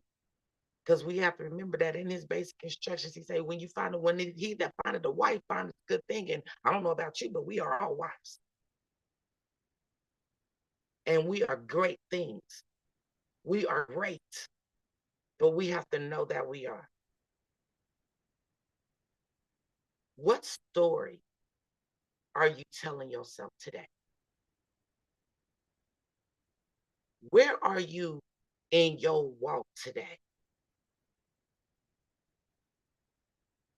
Have you acknowledged? Because that's our first step, is acknowledging the pain. You can't release the pain if you refuse to acknowledge it. And a lot of times we cause pain to ourselves because we refuse to take accountability and we refuse to acknowledge it. How do you heal if you never acknowledge it? If you're acting as if it does not exist, it's going to still exist. You can blindside it. You can turn it to the cheek to it. You can sweep it up under the rug. You can do whatever you want to do, and it's still going to be that same problem. It's still going to be sitting there waiting for you to actually tackle and attack. If you don't attack the problem, how you expect it to go away? If you don't figure out what the problem is and what you have told yourself, how do you expect to overcome? How do you expect to move? Yes, it hurts. Yes, it's not any fun. We we have these struggles. We don't want to. We don't want to feel this, but you can't heal until you do. I didn't have my aha moment until I actually released it all. You say, well, what did you release, Lady B? Let me tell you something. The hardest part for me was to actually sit and look my molester in the face and say, I forgive you. I forgive you. And have to take it and accept it. And I did that because I couldn't be free until I did. See, I didn't forgive him for him. I forgave him for me because I was angry with myself because I held on to that hurt for so long when I could have been in peace. I was like, what? You mean this is what it feels like? Oh my God. And I literally been sitting in here for 23 years. Doing what? Angry, mad at the world, blaming everybody else. And all I had to do was forgive. He said, forgive those who trespass against us. That is the hardest part for us to do. But until you do it, you can't move on. You can't heal from that hurt until you forgive. Yes, forgiveness is hard to do. But what if today, I want you to think about this, because some of y'all like, I couldn't have did it. I wouldn't have done it. I've heard it all. Nope, couldn't have been me. Mm-hmm. And it might not have. And it probably still ain't today. But what if? Just what if? God said, nope, not today. Cassandra, not forgiving you today. You're going to have to sit in that, girl. Debbie, not today, girl. I can't forgive you. Amanda, you made that up. I'm not forgiving you today. What if? I had to think about that. Wait a minute, Lord, hold on. What? You said you weren't going to forgive me. I didn't do nothing. But then I had to look at all the stuff that I have done. I'm not a saint. I've done some really bad things in my life because I lived a street life. I didn't have any choice. I had to be out there and I had to survive. So I did some really bad things that I am not proud of. And he could have said, no, I ain't going to forgive you today. Nope. I'm going to let that sit on your record. But he didn't. He said, I will renew you, I will restore you, and I will give you peace, a perfect peace. Okay. That right there made me be like, oh, wait a minute, hold on. Wait a minute, Lord, hold on. Let me go on and get over here. Let me put these good clothes on, baby, and let me get on over here. And let me go on and forgive. Because I don't want to live in that hurt and in that trauma anymore. And let me tell you something. Once I forgave him, baby, that was the best aha moment in my whole entire life. I woke up about maybe a week or two later, and I had the weirdest feeling. It was just like, I woke up and I just was like,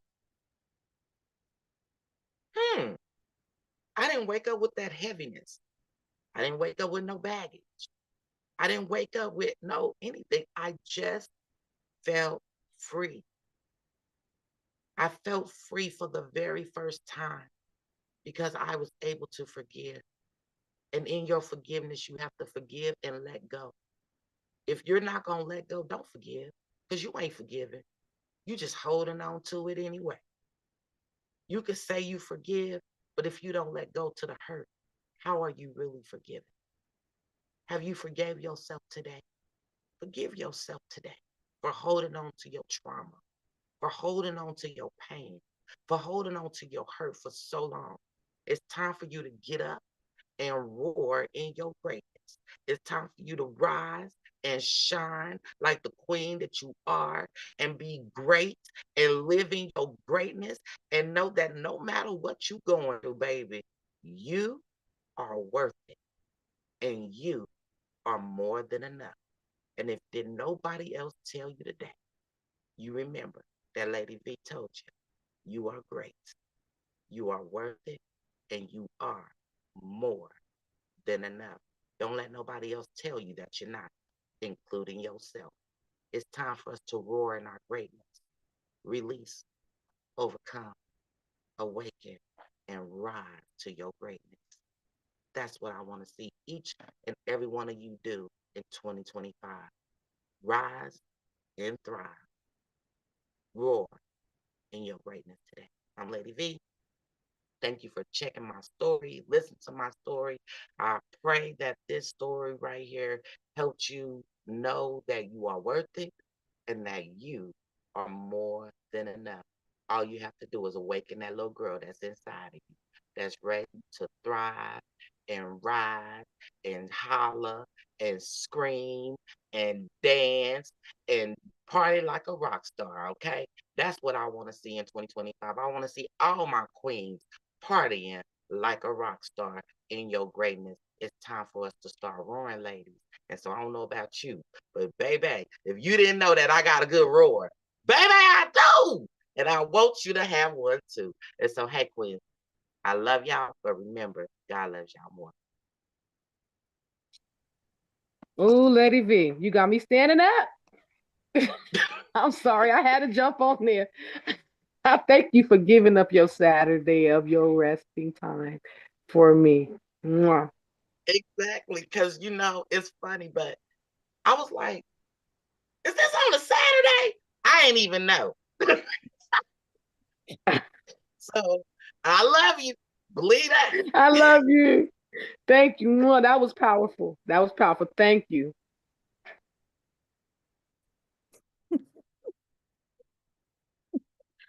Oh my God. Thank you so much, Lady V. We enjoyed that so much. Very empowering, very inspiring. As always, I love the roar, sis. As always, you come and you bring it hard. So we thank you again for your time and for your dedication, not only to this summit, but just to the people at large, right? Because she is very active on Facebook. She has a lot going on. So you guys check her out, right, Lady V? I put your information out on YouTube. So we want to be able, ladies, all of us, if you put your information in our chat here, I made sure to share it out in our channels out on YouTube space so that you can be contacted because we have a lot going on here. And we want to make sure that everybody is getting the supports that they need in the communities that are built to serve them. And so, again, thank you so much, Lady V, for your time. I hope that you're able to stick around with us for a bit. But again, we totally understand, what people got to do. So thank you. As we line up for our next guest, I'm just going to jump in really quickly. And just introduce myself once again. My name is Cassandra Williams. I wear many hats, as we have spoken about before. I'm a mom of three. My oldest is a teenager. Y'all pray for me. I'm gonna need everybody's phone number and all kind of stuff on this one, but you know what? God is good. I excuse me, I am a new co-author of a book. I almost gave up, but God, volume 2, Stories of Healing, Deliverance, and Overcoming, where I share my story as well. And I am the co-host of the podcast, Open Letters to a Survivor. And my two co-hosts are here with me hosting this summit today. The founder is the ever popular, ever brilliant, the Amanda Lady Poet Harris. And my lovely also co-host is Miss Kim K. Love. And so thank you, ladies. Again, thank you, PJ, for allowing us to be here. I just wanted to share with you for one moment before we bring up our next speaker. How I even came to be a co-host of Open Letters to a Survivor. I was a guest on the podcast. It was the first podcast that I had ever come to live. And as Amanda or Lady Poet and I were communicating, she was like, "Can you be my mentor?" And mind you, you guys, all I was doing was sending her like my pictures and, okay, like here's my little website link and whatever. And so she kept saying, "Oh my God, I need you to be my mentor. Like, I love the way you communicate and what have you." And we're literally just going through the chat. So long story short, I came on the show, and later on, she had to take a leave and she invited me and she said, listen, I am one who is very obedient to God. She said, whether I understand it or not, when I'm told to do something, I have learned that I have to act. And so I see a lot of heads nodding. And so she said, I don't even know if you have a particular belief, but I'm told to ask you to come on and take over the position with my current co-host so that we still have at least two hosts to the show. And I'm like, are you sure? Like, I've never been on a podcast other than, a guest or what have you. I said, but you know what? There's a calling on both ends, right? So if you are strong enough to be obedient, then so am I. And so she said, okay, you'll be a recurring guest. I'm like, all right, cool, cool, cool. And it went from being a recurring guest to, you know what, just come on board. And so it has been more than a blessing to work with both of these ladies and the rest of our team who work with us. Um, and I'm in Detroit, Michigan. They're in Cleveland. And so we just met for the first time in person in October. Uh, and I've been co-hosting since I know I came on in what, July, I think it was, or June, something like that, June or July. And it's been absolutely amazing. And so what I wanted to share really quickly with you all was it's Open Letters to a Survivor, and every show opens up with a Dear Survivor letter. And typically, Lady Poet, who is also an author, I'm telling you, she's a woman of many talents. Uh, she typically would open up the show with the Dear Survivor letter. And I'm just going to caveat that by saying that was part of her survival mode for herself. Was writing letters to herself. So I'm not going to tell her story, but I just wanted to add that piece in. And and so I was just checking back with her and I was like, just to be clear, like, you're writing the story or did you need me to write my own? And she was like, oh, you know what? That's a really good idea. You write your own, right? And so I'm like, I don't want to take over your job. I'm just trying to gain some clarity. And so she's like, okay, well, clarity gained. You write it. And so not more clear than that, right? So I'm like, okay, cool, I'll write it. So when we came on, one of the things that I learned, especially in the work that I did with this anthology, because there are 24 of us all together, is that there's a huge difference between putting words on paper and speaking those words out loud. And so I read the letter for the first time aloud on the show live. And so I'm going to share that letter with you all today. So, here's my notes. So I'm going to share that with you. And then I'm going to bring on our next guest, if you would indulge me for just one moment. So here is my Dear Survivor letter. Dear Survivor, you got this. You have been on a never-ending roller coaster ride long enough. It's time. It's beyond time, but you've been sticking around trying to make things work, and they're not. And the core reason why is simply that being in a relationship with someone else requires two people willing, wanting, and able to put in the work to positively change. You are in a relationship of one. You know it, and you've known it for a long time. If you're honest, and I mean really honest with yourself, you've checked out of this relationship a long time ago. There's no such thing truly of sticking it out for the sake of the kids. They know. Sticking it out for the sake of appearances. You know. Being afraid of not finding another or finding another person, but being in the same situation over and over again as the relationship you're in. Again. So you'll stick with what you know and who you know. It's time. Time for what, you say?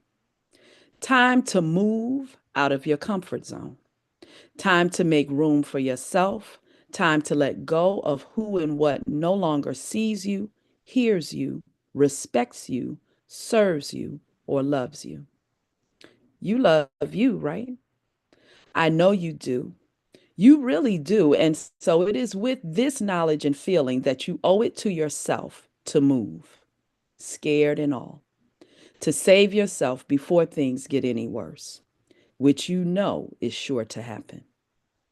2 to 3 months of solitude, while in the back of your mind, you're simply counting down, waiting, and wondering when is the next meltdown, breakdown, argument, yelling, screaming, fighting, sirens, doors screaming, police entering, kids scattering, crying, telling you to stop.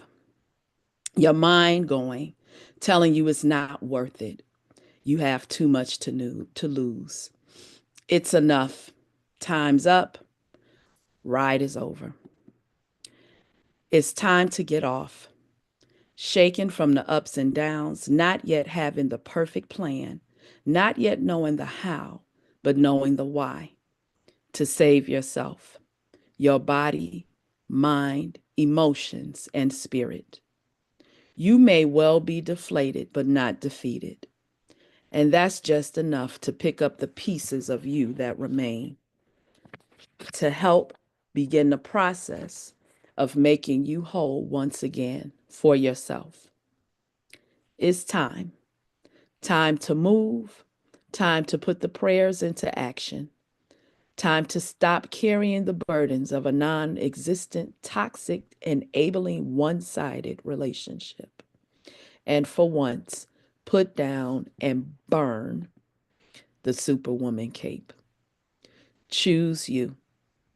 It's time to go. So that was my survivor story. To myself, as you can see, but shared aloud. And so, Debbie, you spoke to new beginnings in your life. And so this one is a new one for me as I'm working as an empowerment coach. So you'll see Coach Kiss, for women like me who are in relationships that no longer serve you, or who have recently come out of such a relationship and are ready to do the work to elevate to higher levels of themselves. So I thank you for giving me this time to introduce myself. And we are going to go ahead. Look, PJ, I'm trying not to cry, right?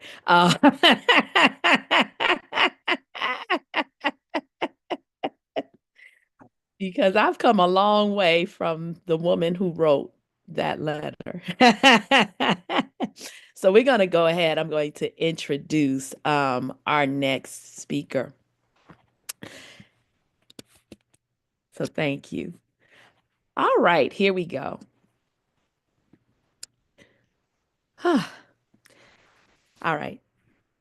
Elijah Sky is an award-winning video producer, speaker, author, podcast host, and intuitive business coach. She empowers heart-centered high achievers to embrace a life of aligned abundance. With her Brilliance Method, signature programs, podcasts, and books, Alicia offers mindfulness consulting and business coaching for individuals and corporate teams. Alicia's extensive background includes producing branded content and developing courses for leading universities and companies.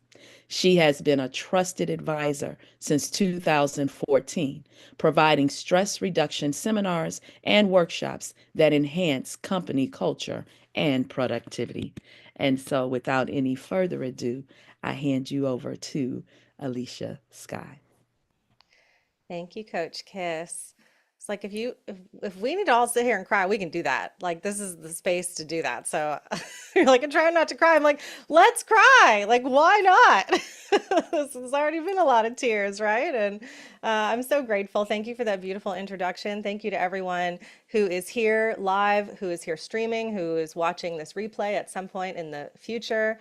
It means a lot to show up for yourself, to learn, to be inspired, to connect. It's easy to just do the same damn thing we do every day, right? It takes more effort to show up, and magic happens when we show up. So you showed up. So please be damn proud of yourself for showing up. And I'm proud of myself too. So we're in this together. And, on that note, Coach Kiss, when she was talking about being asked to be a co-host when she was a guest, I've been in situations like that, and when you have a level of professionalism and you radiate kindness, those things happen to you. And so, like, brava for that opportunity, and Lady Poet and everyone who's connected with her, and K-Love. And like, we can, you want to record again? We can all take a note from that, right? That it, just like it took a little bit of effort for everyone to show up today, it takes a little bit of effort to just be a little bit more professional. And it almost takes no effort to be kind. So we can do that. And through our kindness and just that, just a little bit of more energy into putting excellence into something, our life shows up for us. And it's the life that we're creating now, the different life that we dreamed about one day. And, when we think about excellence, I'll give you a really kind of funny example, because I used to take all the shortcuts and the cheat codes, and definitely was a little lazy in my time. And once I saw, and God bless him, my sweet, wonderful husband, who I'm so grateful for, the cat threw up on the floor, and he grabbed a paper towel and just wiped it up. I'm like, no, you wipe it up, then you get a wet paper towel, and then you dry, and then you get the spray, and then you clean it, and then you dry it again, right? It's like, how many times do I have to explain this? So and it kind of hit me when I was watching this and having this epiphany for myself. And like I said, it's kind of a dumb example, but it's just that little bit of effort to do something with excellence, where then, okay, now like the floor is actually clean and the house is actually clean and other animals aren't curious about what just happened, right? So it's just taking that it just took like one more minute, right, to just be better. And that's what we're all doing as empowered women, stepping into our life, like into the truth of who we are, which is greatness, which is love, which is our divine birthright. So, whew, yeah. And she mentioned in my intro, I'm an intuitive business coach and life coach, and I'm actually a certified intuitive. And it wasn't easy to get that certification. It took a lifetime of work. And listening to my intuition is what saved my life, truly. And we all have that built within us. It's not something you have to learn. It's not something you need to go get certified in. Our sixth sense is real, just as real as it is to taste, to see, to touch, to feel, all those things. You have it within you. And every time you gave somebody a second chance, or you freaking paid for something you probably didn't want to pay for, right? All those things you knew in the back of your mind, it's probably not going to work out, right? They're probably not going to pay me back, or it's all going to hell anyway. Let me just pad the path, right? We know better. We always know better. And it's that mindful pause where we can shift and say, I'm going to take that extra step of excellence and actually listen to her, and either not do the thing or do the thing based on whatever that thing is, because we know.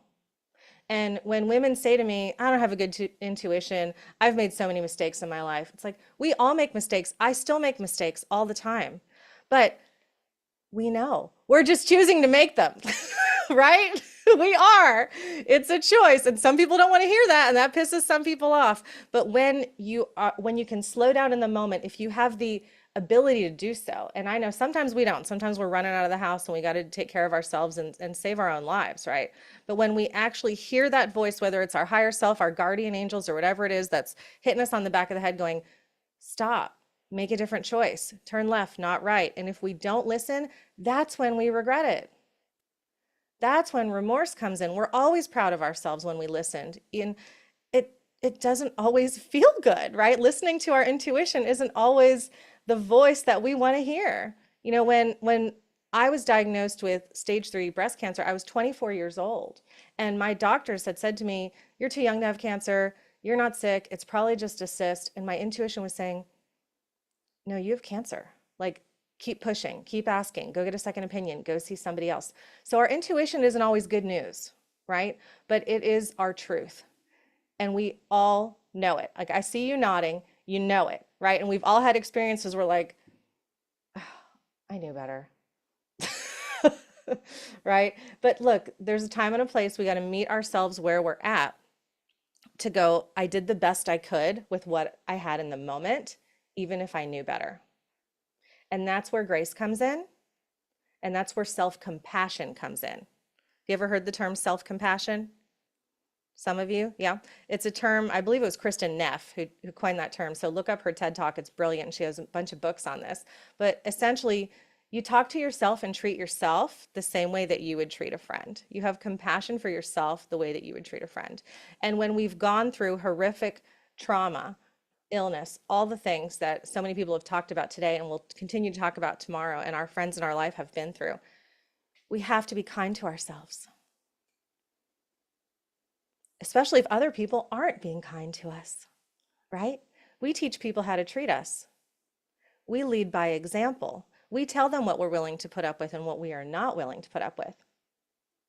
And I did a lot of saving other people in my lifetime too, right? And I coined this term, be the lighthouse, not the lifesaver. And I heard a lot of people say be the lighthouse. I'm like, what does that mean, right? We stand tall, we stand our ground, we shine, we lead by example. But what about those of us who are truly, it's like a dopamine addiction in the brain, where we truly want to go out into that dark, scary water when someone out there is going, hey, help me, I can't do this on my own, I need you, help me, help me, help me, right? A lighthouse doesn't leave the beach. It can't. It just has to shine its gorgeous beacon and say, come, find me, find the ground, right? And then take your place and stand next to me and shine as bright as you can frickin' shine. A lifesaver literally gets tossed into the cold, dark ocean with sharks and freezing water and somebody literally trying to grab them and pull them down.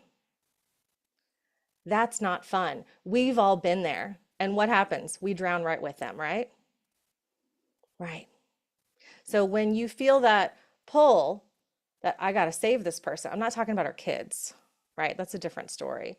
But if we have this commitment to being the fixer and the saver, there's a different way to do it. There's a better way to do it, right? Like all of us are doing today. We're healers, we're speakers, we're teachers, we're messengers for good. That's how we do it. We don't have to get down into the muck and do it with them, right? That's why I didn't sign up for the military. I didn't sign up to be a judge on a, in a court case. In fact, they've kicked me out of jury duty so many times because I say I believe in karma, right? PJ and I were talking about that on the podcast. And yeah, we just got to shine by example, my loves. It's true. I was like, I will never deliberate. I believe in karma. They're going to get what they're going to them. I wasn't in the room. I don't know what happened. They're like, get this lady out of here. Okay. It's true. Because what else can we do? What else can we do but hope and trust that if someone was terrible, their time is coming, right? And I am not judge, jury, or executioner. I got to take care of her. And I got to take care of the people that have chosen to come into my life, my husband, my family, right? But we don't have to fix anyone or save anyone. And we can practice this beautiful level of excellence, of self-compassion and kindness while taking care of ourselves. But we have to listen to our intuition. It is a mindful moment. When people say, oh, just breathe, right? Just breathe and focus on what you're grateful for. I love it. I'm down. I do it every day. But when we hear it over and over and we're in the middle of dealing with trauma before we've even labeled it as trauma, we're just trying to survive. We're like, yeah, go F yourself. I'm not focusing on a gratitude journal right now, right? I'm trying to pay the bills and live my life. So what we can do is remember that our breath is our life. We're in charge of that now, not anybody else. So when we can slow down and remember, now, in this moment, I am safe. Because we have a trauma response that we then apply to other things, right? You ever get an email from someone you feel is more important than you, right? And you're like, oh, I better respond right away. That's a trauma response. Pretty black and white. But it's not life or death. That sweet little part of our brain that's reacting like a cave woman or lizard brain going, oh, you better respond, right? We better run, we better do it, better fix it, better save it. Just breathe. You can write them back tomorrow. It's okay, right? So that's where the breath truly comes in for me, and how I apply it to this work is I get to go, in this moment, I'm safe. In this moment, I am safe. And there have been moments where I was not safe. So I get to recognize the gratitude that in this moment, I am safe. And then I breathe and I fully feel my breath in my chest, in my nose, and let it go. And what this does when we simply choose to breathe is our nervous system slows down. Our cells in our body can actually relax. Because what happens with cancer cells specifically is those are cells multiplying. And you could see it if you've ever had like a thermograph or a heat detection. It's cells multiplying, right? They're frantic. We get to tell our body, it's okay. In this moment, I am truly safe. I am. And sometimes it's hard to believe it, depending on what situation we're in. But you know when you're safe or when you're not safe. You do. And your intuition gets to come in and go, it's okay now. Like, it's okay now. Right? It's okay now. And if anyone is watching this and they're in a situation where it's really not okay now, you get yourself out of that situation. And when you're in those moments where you're truly safe, maybe you're home by yourself, in this moment, I am safe. That's where we pause and our intuition opens up and our angels can come in and talk to us and give us a plan. But it's hard to hear that plan when we're frantic. So how do we get out of that frantic state? We pause, we stop, and we breathe, which is free. It's free. We have everything we need. My mother-in-law gave me a beautiful analogy of a turtle. She said, be like a turtle. It has everything it needs, carries its house on its back, right? Just be like a turtle. I'm like, so I take that. I have everything I need right now. I have everything I need. And if we actually don't have what we need, we have to clear space in our mind in order to receive what we need to do next. Can we all agree our intuition is just as important as all the other senses? Yeah. So why don't we listen to it? We're not in control. We think we're running the show. We're not running the show, right? This higher energy is running the show, whatever it is you believe that to be, even if it's an extension of your own energy, right? Even if it's just my higher self. Okay, great. They know the plan. She knows the plan. They know better than we do, right? They say, let go and let God, have faith. Okay, then you have to listen. When we pray, we're asking, right? But when we meditate, we're listening. I work with this beautiful intuitive mentor. Her name is Rachel. And she said something to me. I actually wrote it down. I want to read it to you guys. She said, when you sit, it's on my whiteboard over here. I can't see. When you sit to meditate, you tell God you are worthy. When you tell God you are worthy, God says, as you wish. I'll read it again in case you want to write it down. When you sit to meditate, you tell God you are worthy. And when you tell God you are worthy, God says, as you wish. Right? And if the word God doesn't resonate with you, replace it with whatever does. Universe, higher self, right? You are worthy and deserving of a happy life. It's your birthright. You are not cursed. You are not broken. You might feel a little bit stuck sometimes. There might be things to unlearn and some new things to learn. But be like a turtle. You've got everything you need right now in this moment. You got your breath and you are alive, which means you can start again. PJ was on my podcast this week. So if you go to aliciasky.com/podcast, you can listen to the episode where her and I talked for over an hour. And in hearing her beautiful, resilient story, I named the episode, You Can Start Over Again. Because how many times did that woman start over? I don't even know. A dozen? Too many to count. Too many to count, she Sorry. says, right? Like, and we hear it, you can start, people say you can start over at any age, right? What do you want to be when you grow up? I don't know. I still don't know what I want to be when I grow up, but I'm middle-aged, right? So we can start over again. We can, anytime. And it starts with the breath, which is free. So if you want to take it another step up, you want me to teach you one little mindfulness trick before we wrap up? Again, I love the silly little stuff because it just makes it easy and it's stuff you can teach to your kids and your family or anything else. Okay, so wherever you are listening to this or watching this right now, I want you to tune in to your toes. Like what? Tune into your toes. All right? If you happen to be amputee, tune into your hands. Tune into something else. Tune into your ears if you'd like. Okay? Tune into one specific part of your body, but I like to use toes as an example because we don't pay enough attention to our feet. And if you've ever, looked at the chakras or followed the chakras, I know PJ has her chakras on her wall behind her when she doesn't have her background on, right? We actually have little chakras in our feet too. We have energy centers for our feet. Yes. And we do not have enough gratitude for our feet. We shove them in shoes, we drag them everywhere. They hold our body up no matter how much we weigh or fluctuate that weight. I'm so grateful for my feet. Okay, so we've got these little energy centers. So I'm going to use them as the example today as my gratitude. Thank you, feet.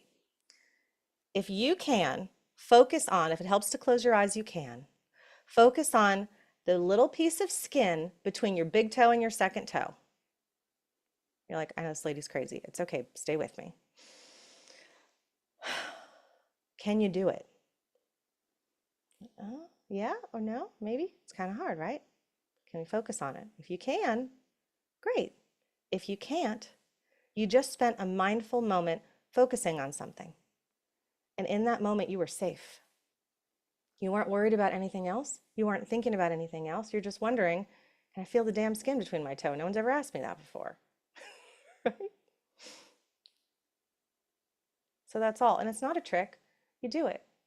If I'm driving and I'm in traffic, I lived in California for a long time, and God bless them right now with what they're going through with the fires. Talk about resilience.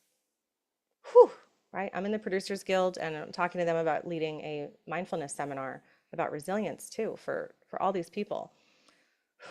But when I lived there and I'd be driving on the 405, if anyone ever has been in California, they joke about it on SNL. It really is like the highway to hell, right? You're just sitting there it takes 3 hours to go 20 miles. All the rage, right? You're being the good girl. You're going in and out of the lanes properly, right? And then some dick bag just comes and, all the things. So I pause, calm down, Alicia. I just assume they're in labor, right? Everyone who cuts me off is in labor. That helps me from killing everyone, right? They're in labor. Just let them go. It's okay. Not my story. Be the lighthouse.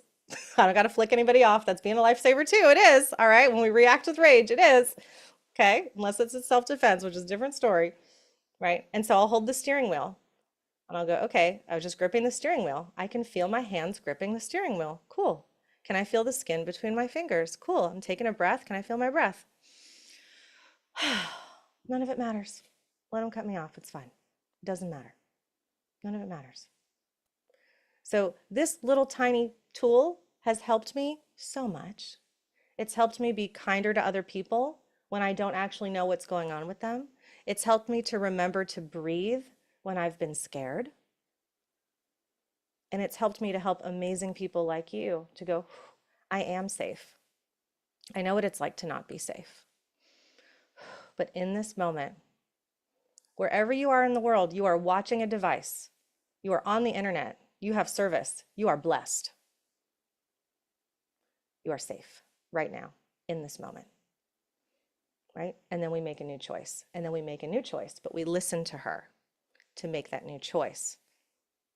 And if you've come from that place of, I don't trust myself anymore, I made a lot of bad choices, I don't trust her, right? First of all, if you're taking advice from other people who don't have a life that looks like the life you want to have, stop taking advice from those people, okay? And know that you are guided, you are loved, you are protected. I truly believe this. And our resilience comes from that. We get to be proud of ourselves. That's how we rise and thrive. We go, I did it, right? Each and every one of you are so damn proud of yourself for what you got through, what you got out of, right? And you did that by listening. And sometimes when we listen, we're told, ask for help, ask for support. Put that pride in the drawer. People want to be helpful. People truly want to be helpful. It's amazing, right? And as I mentioned about Los Angeles, I truly believe, I don't live there anymore, but it is the city of angels. You're seeing so many people coming together to help. Neighbors that you might have assumed were complete assholes, showing up to help. People want to be helpful, and you matter. Even if they don't know you, or if you don't technically matter in their life, people want to help you. I promise. So you pause, you breathe, you use your physical body to ground you in your breath and go, am I here? Yes, I'm here. This is all. Your mind is just going to focus on one thing at a time. right? Multitasking is a myth. We all know that by now. If you're applying for a job and it says you must be a great multitasker, you get to laugh and then you say, yes, I am, right? Because we do not have a computer up here. We can process one thing at a time with excellence. So the only thing I want you to promise me you're going to always do with excellence is just breathe. And use your breath to ground you, to find calmness, to find peace, so that you can hear that voice tell you what to do next, who to ask for help from, who to connect with to create your life, who to reach out to learn from, who to reach out to for you to help next. Listen. And I'll tie it back around to what I said when we first got together here. It just takes showing up. You always get more when you show up than when you don't show up, right? And it takes effort. We've gotten so comfortable in the last four plus years just being in our home in our PJs, right? I put on a dress today. Okay, if I can do it, you can do it. Show up. You don't know who you're going to meet. You don't know who you're going to be inspired by. We have to get to know each other, especially women. This is how community is built. Because when powerful women get together, magic happens. And you know, they used to burn us for that, right? They used to burn us and hang us for that. And here we are doing it. All right? So let's keep doing it.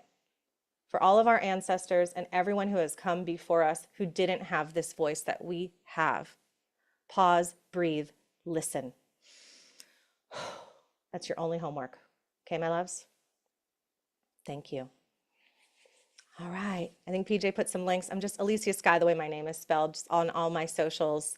Definitely check out the podcast, The Brilliance Method, and it's aliciasky.com/podcast on all the platforms, and it's a video podcast, not just audio. All right, loves. Thank you. Thank you, PJ, for having me. Thank you, best friend. I love you. I do. I love you. Ooh, can I give one more tip while I'm here? Another thing that helps me while we're doing this. Okay, one more thing. If you're ever like in a meeting or something and you're a little nervous, or maybe you're about to speak and you're a little nervous, right? Whatever it might be, going on a date. First of all, you take that breath and it just looks like you're really calm. They don't know you're calming yourself down. And then another thing I like to do is I like to rub my hands together. I like to wake up my hand chakras, and then I imagine I've got this like magic power coming out of my fingers that whatever I touch, say, or do, anyone in my energy field comes alive with me to create this dream. So anytime we're about to do anything, just take a breath. Let's go. It looks like you're warming yourself up and you're calm. All right? It's free. It's free. Okay, I'm gonna stop talking. Love you guys. Thank you. Thank you. Thank you. Thank you for that. So I am going to introduce the next speaker, but I thank you so much for your insight. So our next speaker is Cam Kashani. I hope I'm saying your last name right. I'm sorry.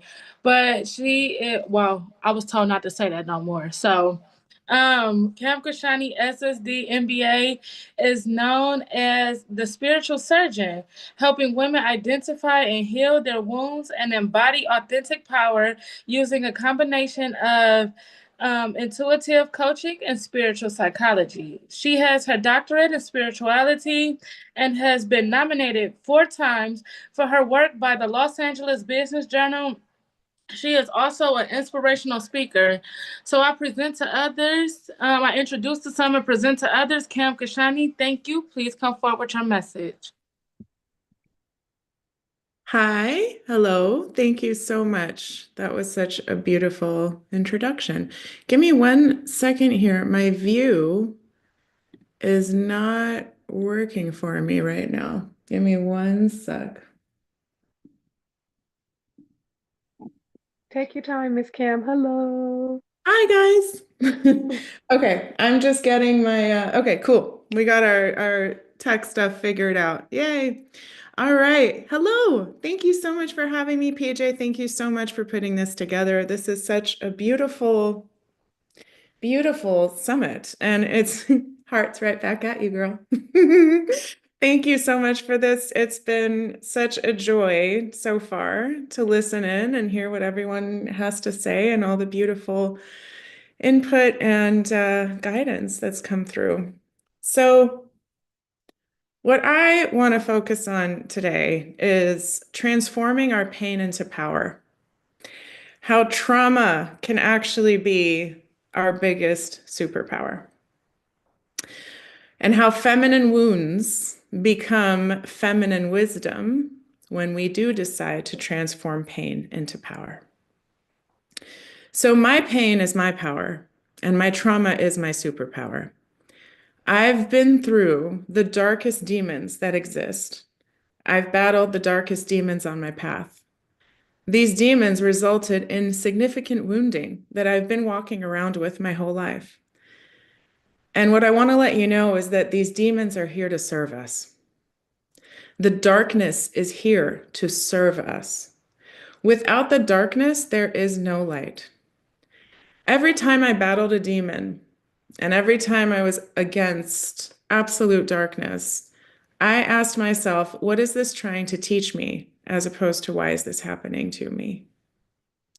Of course, in the very beginning of any traumatic event, there is the shock, the pain, the victimhood, and all of that that comes along with something so traumatic and painful. That's completely natural. And once I let myself feel all of that, I got to a space of how will I rise from this? Because I know that I will. Perspective is everything. Transformation results from trusting the process and trusting yourself and working through the pain, not avoiding it, not pushing it away, and not projecting it or blaming anyone else. It's important to realize how incredibly powerful every single one of us are. Every single one of us has a story.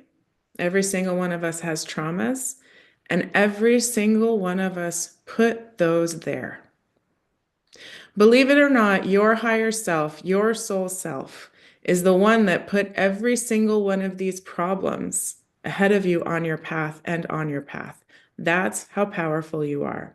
It might be hard to grasp that, but it's true. So instead of going to a space of victim consciousness, ask yourself, why did I put that there?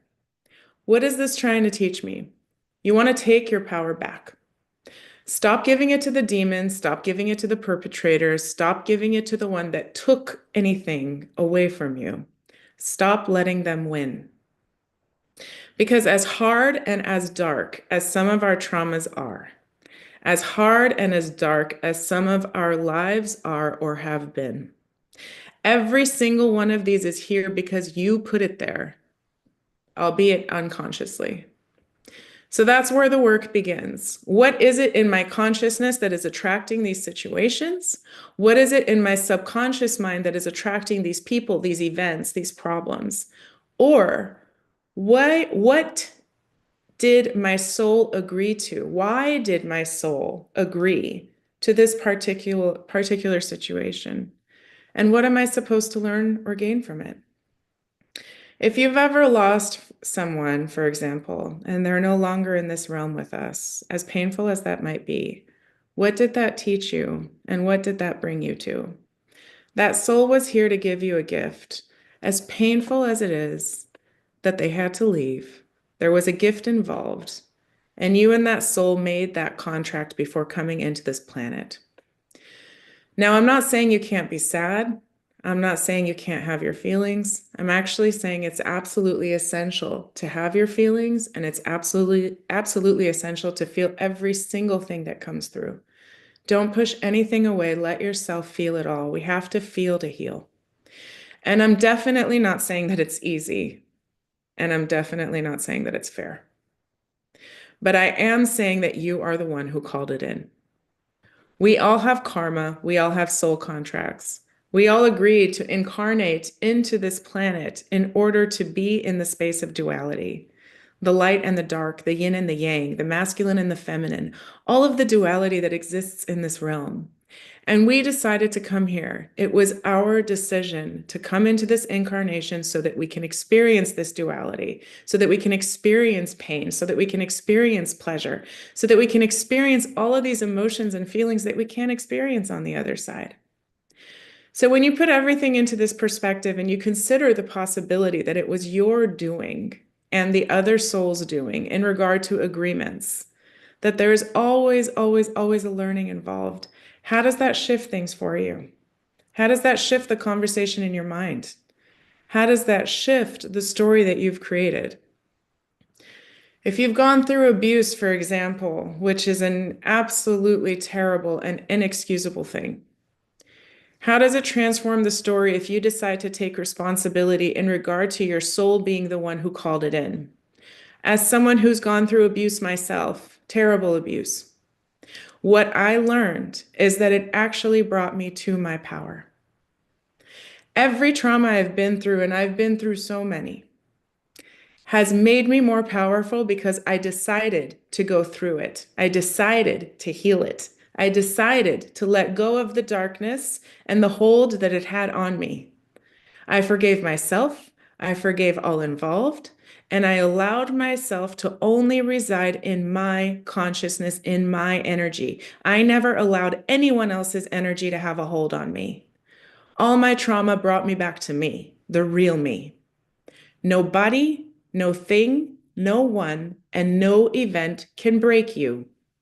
The only one that can break you is you. It's up to you to decide if something that has happened to you in the past or the present can break you. So, are you going to use the pain as power, or are you going to use the pain for your demise? The decision is yours. Now, let's say you want to go down the path of power and you want to clear your system. What are some steps? What are some things you can do? First and foremost, set an intention. Intentions are so incredibly powerful. When you set the intention that you want to transform pain into power, guess what happens? The universe starts moving things around. It starts bringing you signs, bringing you people, showing you light, love, and support. Things start shifting for you. The universe is conspiring for you at all times. On the opposite side of that, if you want to stay in your wounding, you will continue to receive pain and suffering. So you begin by setting an intention, and you have to get your signal and your intuition super clear. Your intuition is so important, as we've alluded to today already, right? And how do we do that? How did I do that? The first and most important thing to do is inner child work. Connecting to the little one inside so that you can transform the relationship you have with yourself. She's the one that needs you more than the adult version of you. You can begin an inner child practice where you connect with her on a daily basis and make her feel safe again in your body. Our bodies don't feel safe, especially when we go through pain and trauma. So we need to bring us back to baseline. We need to bring us back to safety. Talking to your little girl is such a beautiful practice, and something that you can do for just 2 to 5 minutes every day or a few times a week. And it's a huge factor in returning to self and bringing yourself back to that space of safety.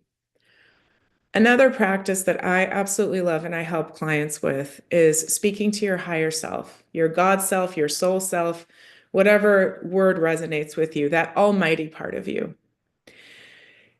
We're all the Creator's children, and we all have God or Creator energy.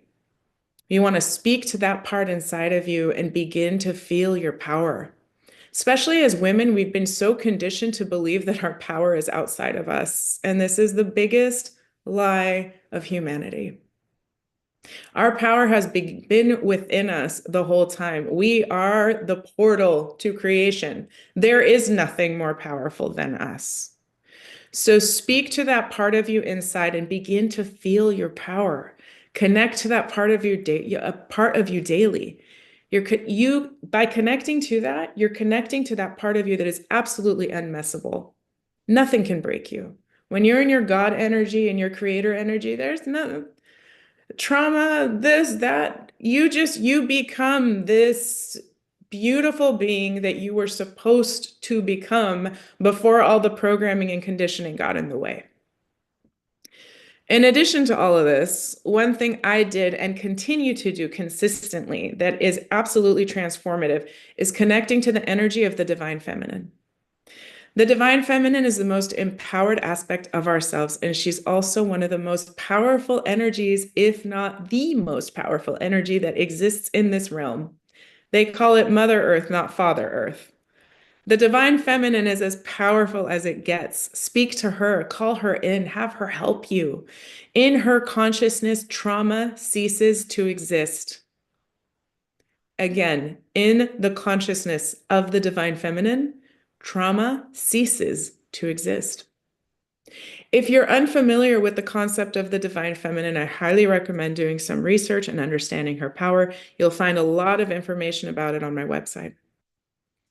You do these three things together and you'll begin to transform, absolutely guaranteed. I haven't had one client that hasn't done these three things, that hasn't had some type of a transformation, be it big or small. But you need to be present and persistent and present. You need to be disciplined more than anything else. This is the gift that you're giving yourself. You have to transform that resistance that we have to discipline into freedom. By showing up for myself, I am giving myself the space to become free. This is by no means an overnight process whatsoever, but the more you do it, the more you'll feel better. To this day, I sit and I connect to my divine feminine for a couple minutes and I'm like, whoop, there I am. It is such a beautiful energy. Now, on a more practical everyday basis, there's some other things that you can incorporate. Of course, there's meditation, which is absolutely essential. There's yoga, there's exercise, and there's clean eating. I can't emphasize this one enough. So many of us default to eating and overeating when we're going through something painful. I did this myself for years, but it's actually working against us. I had a weight issue since I was a kid. My weight went up and down, up and down, up and down, because I didn't know anything about keeping my vessel clean and clear. I was just trying to lose weight to look good and to look like everybody else and to look like the supermodels and to be skinny and all these things. I didn't actually understand that this is my vessel to the divine. The cleaner that my vessel is, the clearer that I am, the way that I take care of this will actually result in me being more in my power. We literally have ancient codes sitting in our bodies, in our DNA, and they are completely drowned out with the amount of crap that we eat. Once I began to remove processed foods, chemicals, seed oils, vegetable oils, and anything else that is harmful and inflammatory, the relationship with my body transformed.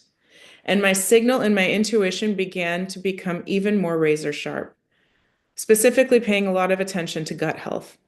You know how you get a gut feeling when you know something's off or not? Your gut is literally your second brain. And the amount of shit that we put in there results in us not being able to hear it, feel it, nothing. We're drowning out our gut feelings with the amount of chemicals we eat, and our microbiome is absolutely overloaded. And as a result, our intuition is substantially weakened. So as I cleaned up my body and I healed my traumas, which is also extremely important, I intuitively knew things that I previously couldn't tap into. Not to mention, I actually realized I'm psychic. I had no idea. I found out like 7 years ago.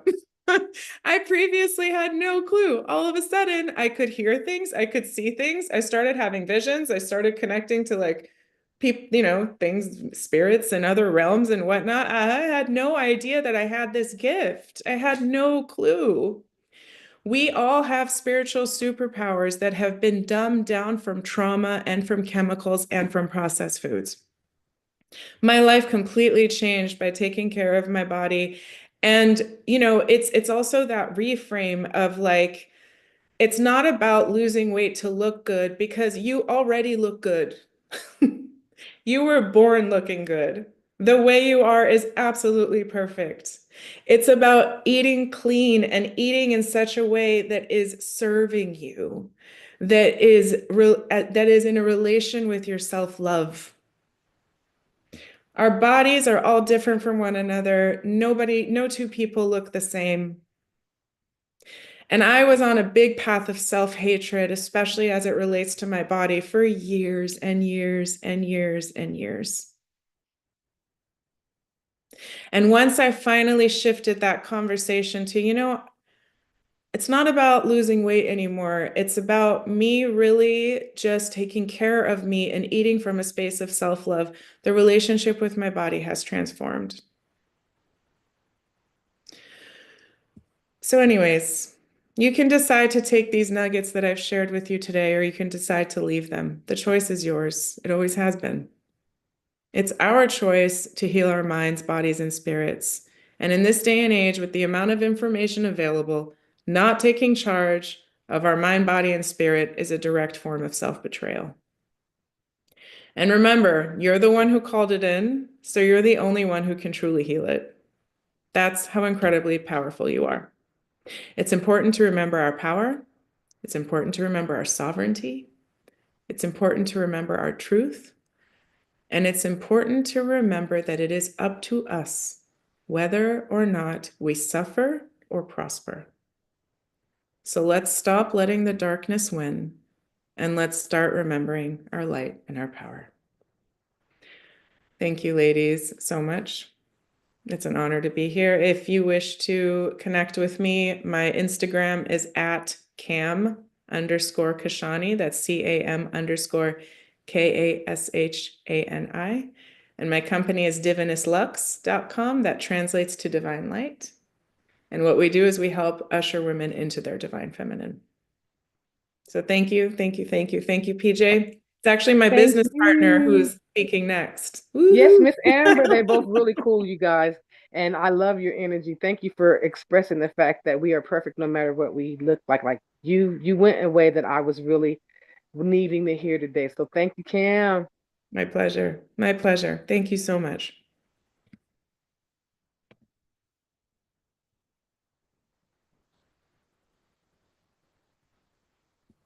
Okay, it's Miss Amber's turn. I just want to say that I am truly in awe of all the women here. We have so many gifts and talents here, and it's just amazing. We can all learn from each other, share things with each other, and grow together. And I'm just loving it. So, up next, we have Miss Amber Mahoney. Miss Amber Mahoney, MA, is a Levine Soul Realignment Guide and certified integrative trauma practitioner who is artfully weaves ancient wisdom with modern healing practices. Her unique approach combines somatic awareness, family constellation, wisdom, and clinical expertise to guide women back to their divine embodied nature. With a master's in clinical psychology, psychology, from Pepperdine University, training from the Beck Institute, and certification in systemic family constellation therapy. Amber brings deep therapeutic knowledge to her practice. Her diverse background spans from the theater to corporate leadership, including her role as COO of her family's century-old produce company.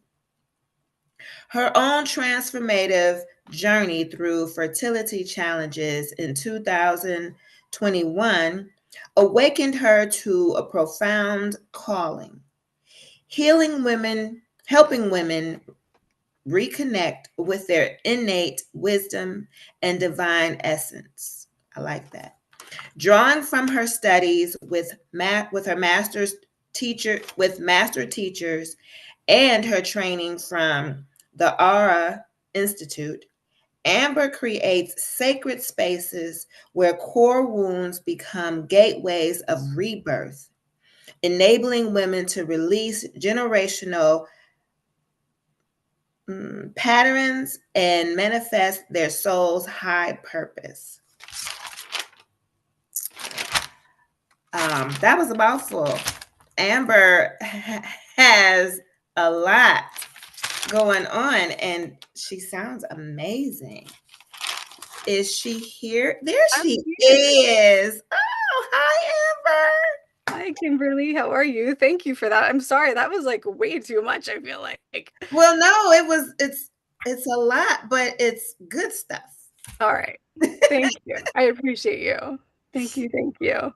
And thank you, PJ. I'm so excited to be here today with you all. Yeah, Thank you, Miss Amanda. And Miss Amber. I was going to call you Miss Amanda. Thank you, Miss Amber. You got it, girl. Thank you, honey. And thank you, everyone who shared all of your beautiful insights and stories today. Such inspiration, and I'm just so happy to be here with you all. So today, the piece that I want to talk about, and what I'm really excited about, is to talk about the sacred rebellion.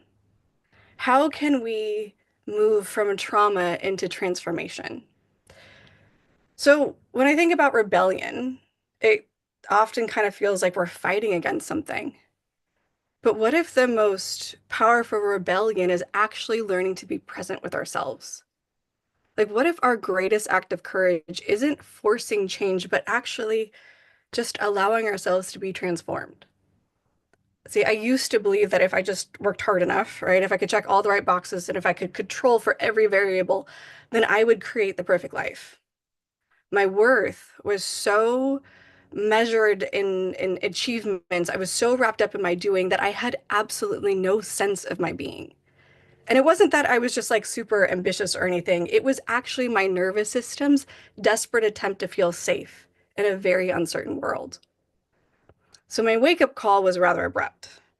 So imagine driving, I don't know, like maybe 100 miles per hour down a road, and ahead you see a brick wall.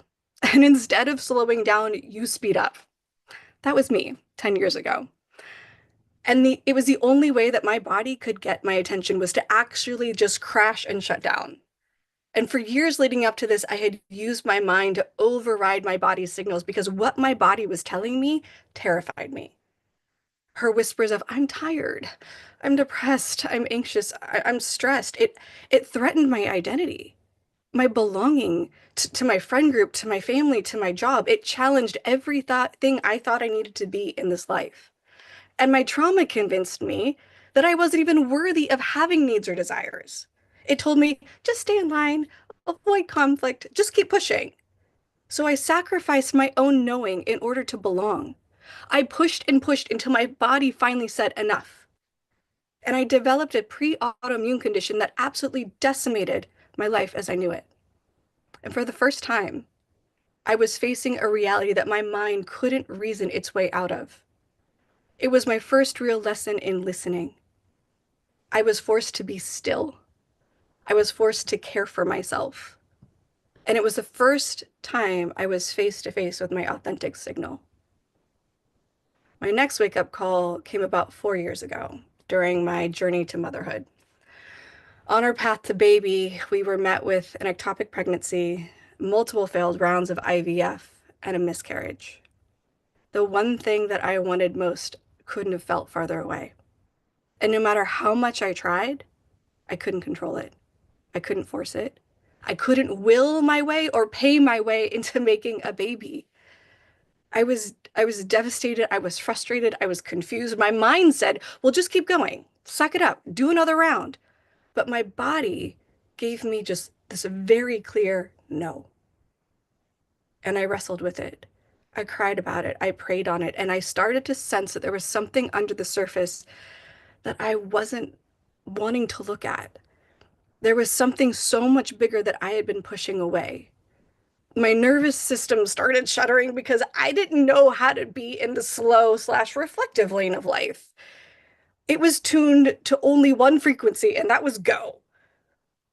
And it was in that moment I realized that I was going to have to learn how to shift gears. So through my body's rebellion and my fertility journey, I arrived at the same truth. Control was not the answer. The harder I grasped, the more I suffered. And then I came to learn that there is actually wisdom in our surrender, in listening, in allowing rather than forcing. These experiences, which felt like devastating setbacks at the time, were actually initiations into a deeper understanding of myself. And it began to open my eyes to how trauma creates patterns that become the unconscious roadmap for our lives. See, our traumas create intricate survival patterns, these ways of being that once kept us safe, but now are actually keeping us separate from our truth. I began to see how my own pattern of overriding my body, of just pushing through at all costs, those weren't actually unique to me. They were part of a much larger tapestry of survival strategies that so many of us carry. And these patterns become so familiar that we actually start to mistake them for who we actually are. And each pattern was once a brilliant solution to an impossible situation. When we couldn't change our environment, we changed ourselves. When our truth threatened our belonging, we buried it deep. When our body spoke up, we learned to silence them. And these weren't failures of will or character. They were ingenious strategies for survival in a system that couldn't hold us. And these patterns didn't start with us. They were birthed generations ago. We're riding the ripples of traumas that happened in lifetimes before us. It is trapped energy, an interrupted movement, seeking completion through the and moving through our family systems. For many of these generations, survival meant success. Survival was enough. But that doesn't have to be our path. We can decide to move through the world differently. And this is where the sacred practice of presence begins. Because the true rebellion isn't about fighting harder. It's about learning to be still. In stillness, we develop the capacity to navigate chaos when it arises. Like learning to find our balance, like on a moving ship, right? We cultivate this inner stillness that remains steady even when the waters around us are turbulent. When we're constantly doing, constantly distracted, we're often running from the very parts of ourselves that need attention. Our traumas live in our bodies. They speak to us through anxiety, through fear, through overeating, and any other misaligned behaviors that we engage in. But as we learn to stay present with these sensations, something remarkable begins to happen. We discover an intelligence far deeper than our thinking minds, and a door opens to our greatest healing tool, our body. See, our bodies are anchored in the present, and healing can only take place in the present.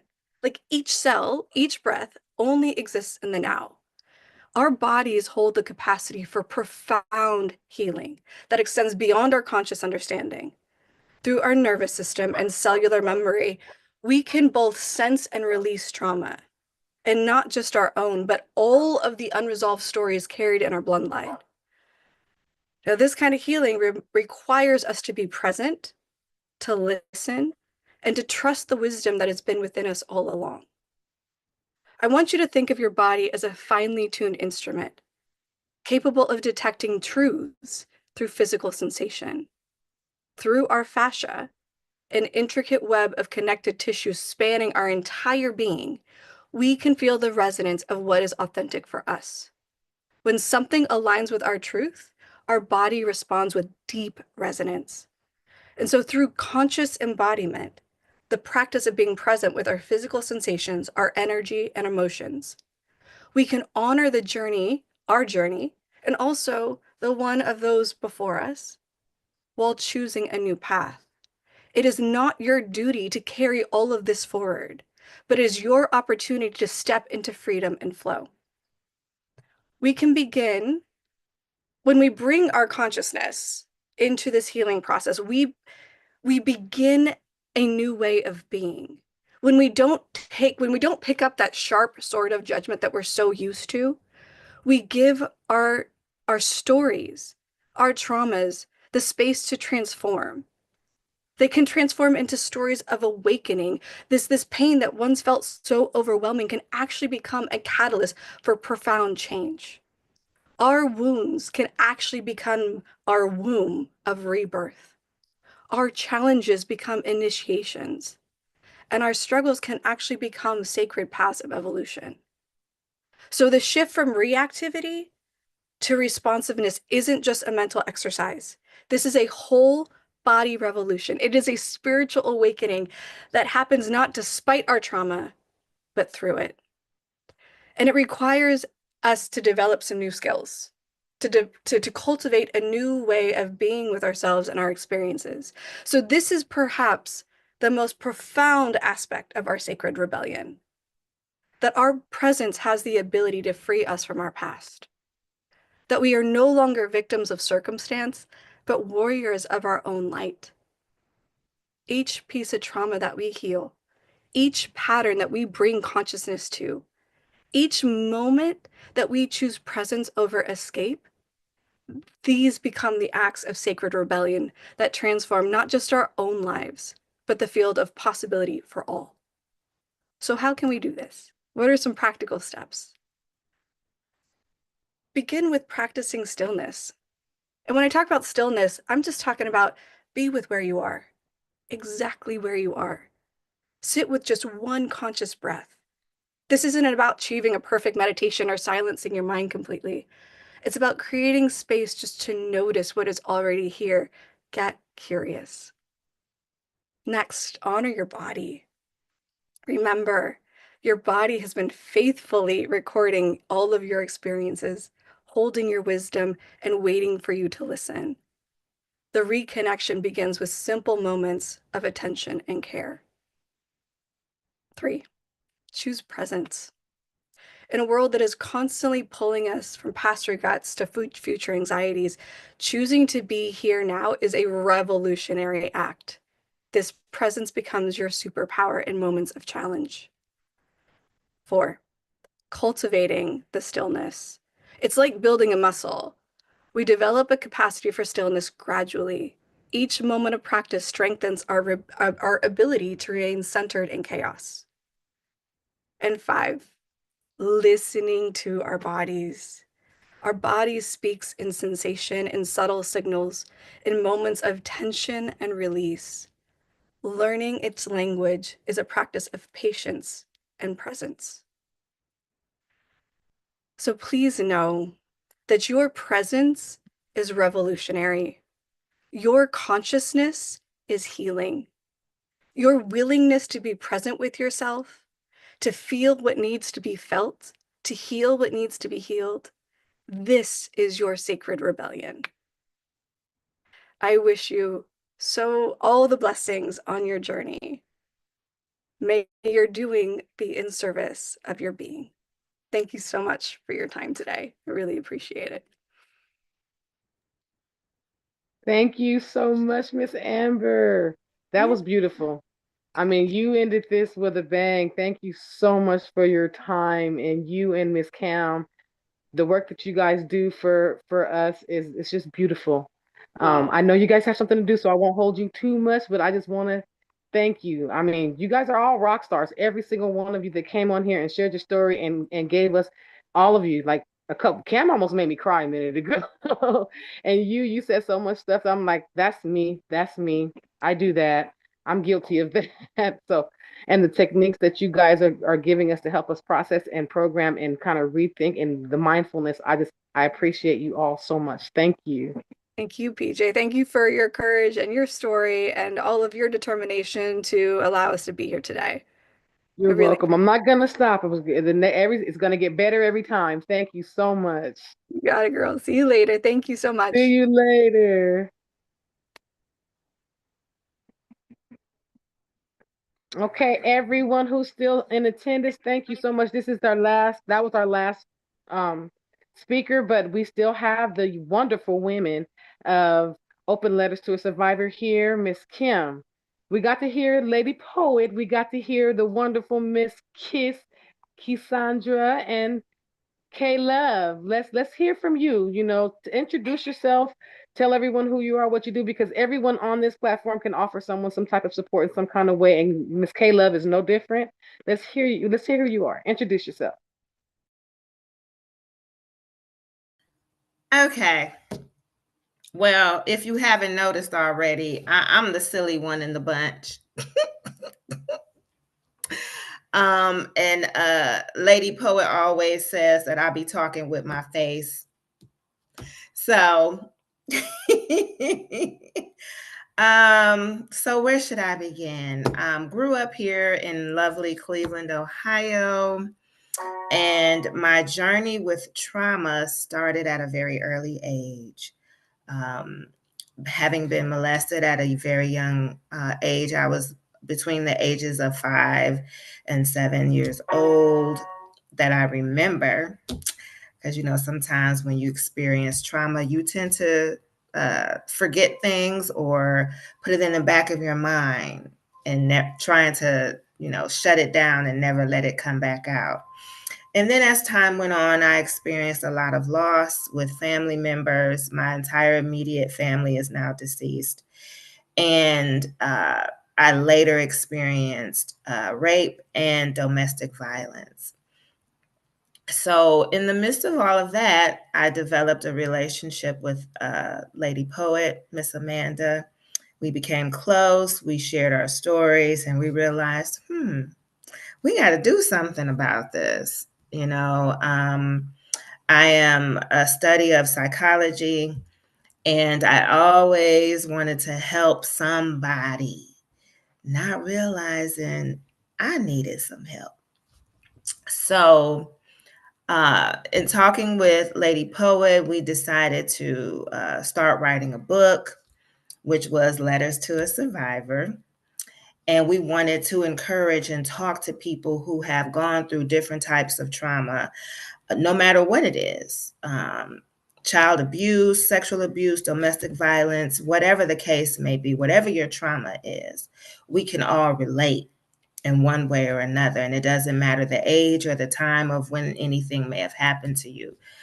Trauma is trauma, and how you respond to it is what makes the difference. And we realized we survived. Doesn't mean that we're over it, doesn't mean that we're fixed, if you will. Just means that we found a way to get through it, and we're still getting through it. And so we came together to collaborate a book, and that turned into the podcast. Amanda has this amazing brain that just comes up with all kinds of wild and crazy ideas. And I'm just the sidekick who be like, yes, let's do it. So I realize it's imperative in our community that we have a voice and that we get rid of the stigmas when it comes to mental health in our community, which has plagued us for centuries. So we wanted to have an opportunity to use a platform to share our stories and to heal, because we're still healing. And one of our things is let's heal together. So I have the pleasure of meeting a lot of wonderful people in doing this. Was it scary at first? Absolutely. Who wants to continuously rip the Band-Aid off of a wound that you're trying to heal? But there's purpose in our pain. So we've come together, and then we had the pleasure of meeting Cassandra, and she just fit right in with the journey that we're going on. And so it's just been a divine connection, a divine alignment. And we have been obedient in listening to what our God, our Savior, is telling us to do. And we've been blessed. And we just see bigger and better things happening as we've connected with you, PJ, and the various other strong women who was on the show today. And there's going to be many, many more. We all deserve to heal. We all deserve to get better and be better, do better and live better. And it starts with us. It starts with our minds. It starts with our inner peace, our hearts, and our souls. And we just want to get right, do right, and be right.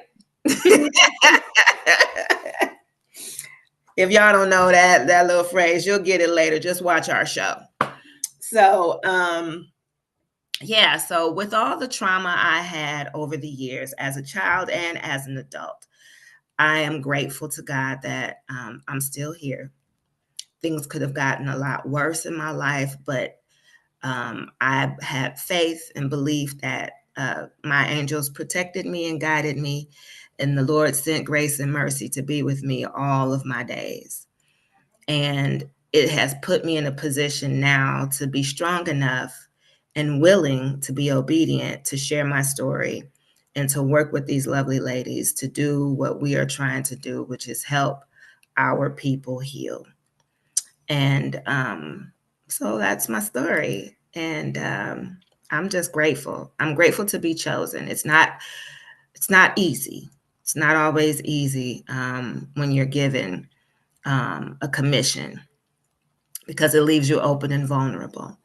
And I think that's one of the things a lot of the ladies today was speaking on, about, you know, the different things that we've gone through and how we need to get through those things, get past those things, but also reach out and help other people who have experienced similar situations or have just experienced bad situations that they really need help in healing from.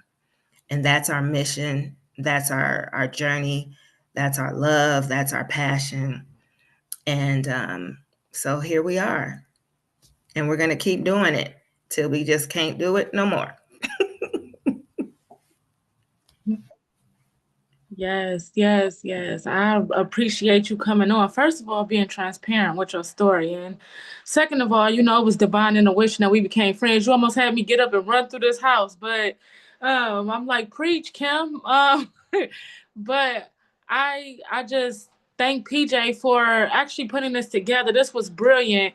And if you're still on, please share, because you don't know, by you sharing, you can actually help save somebody else's lives and get them on their road to healing. And they may be able to connect with everyone on here, as Cassandra's put into the chat, the different information for everybody. But please, please, please share this with somebody, because it may be helping their situations.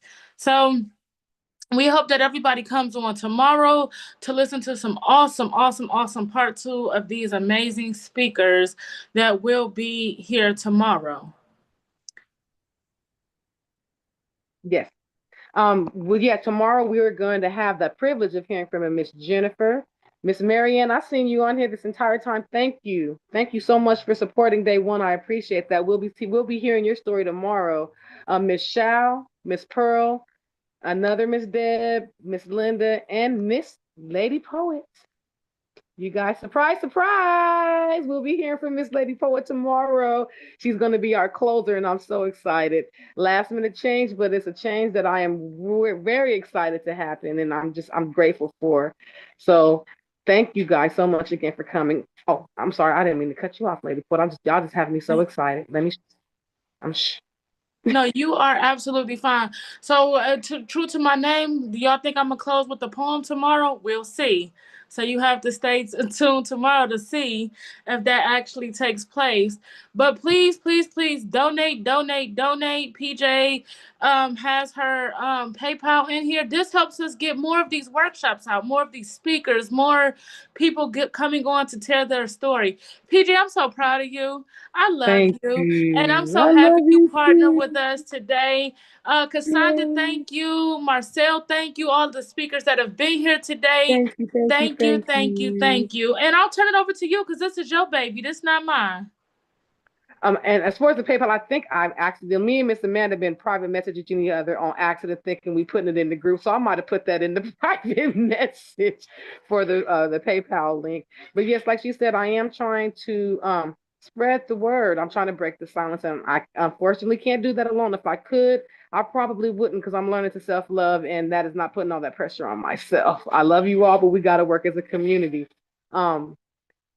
Thank you so much for everyone who was in attendance. Thank you, you beautiful, beautiful 3, 4, 5 women. Because I know it's more of them, you guys. They just couldn't all make it today. Who have my back more than anybody that I've ever known, and especially in such a short time. I love you guys all already so much. And it looks like we're going to be able to wrap up a little early today.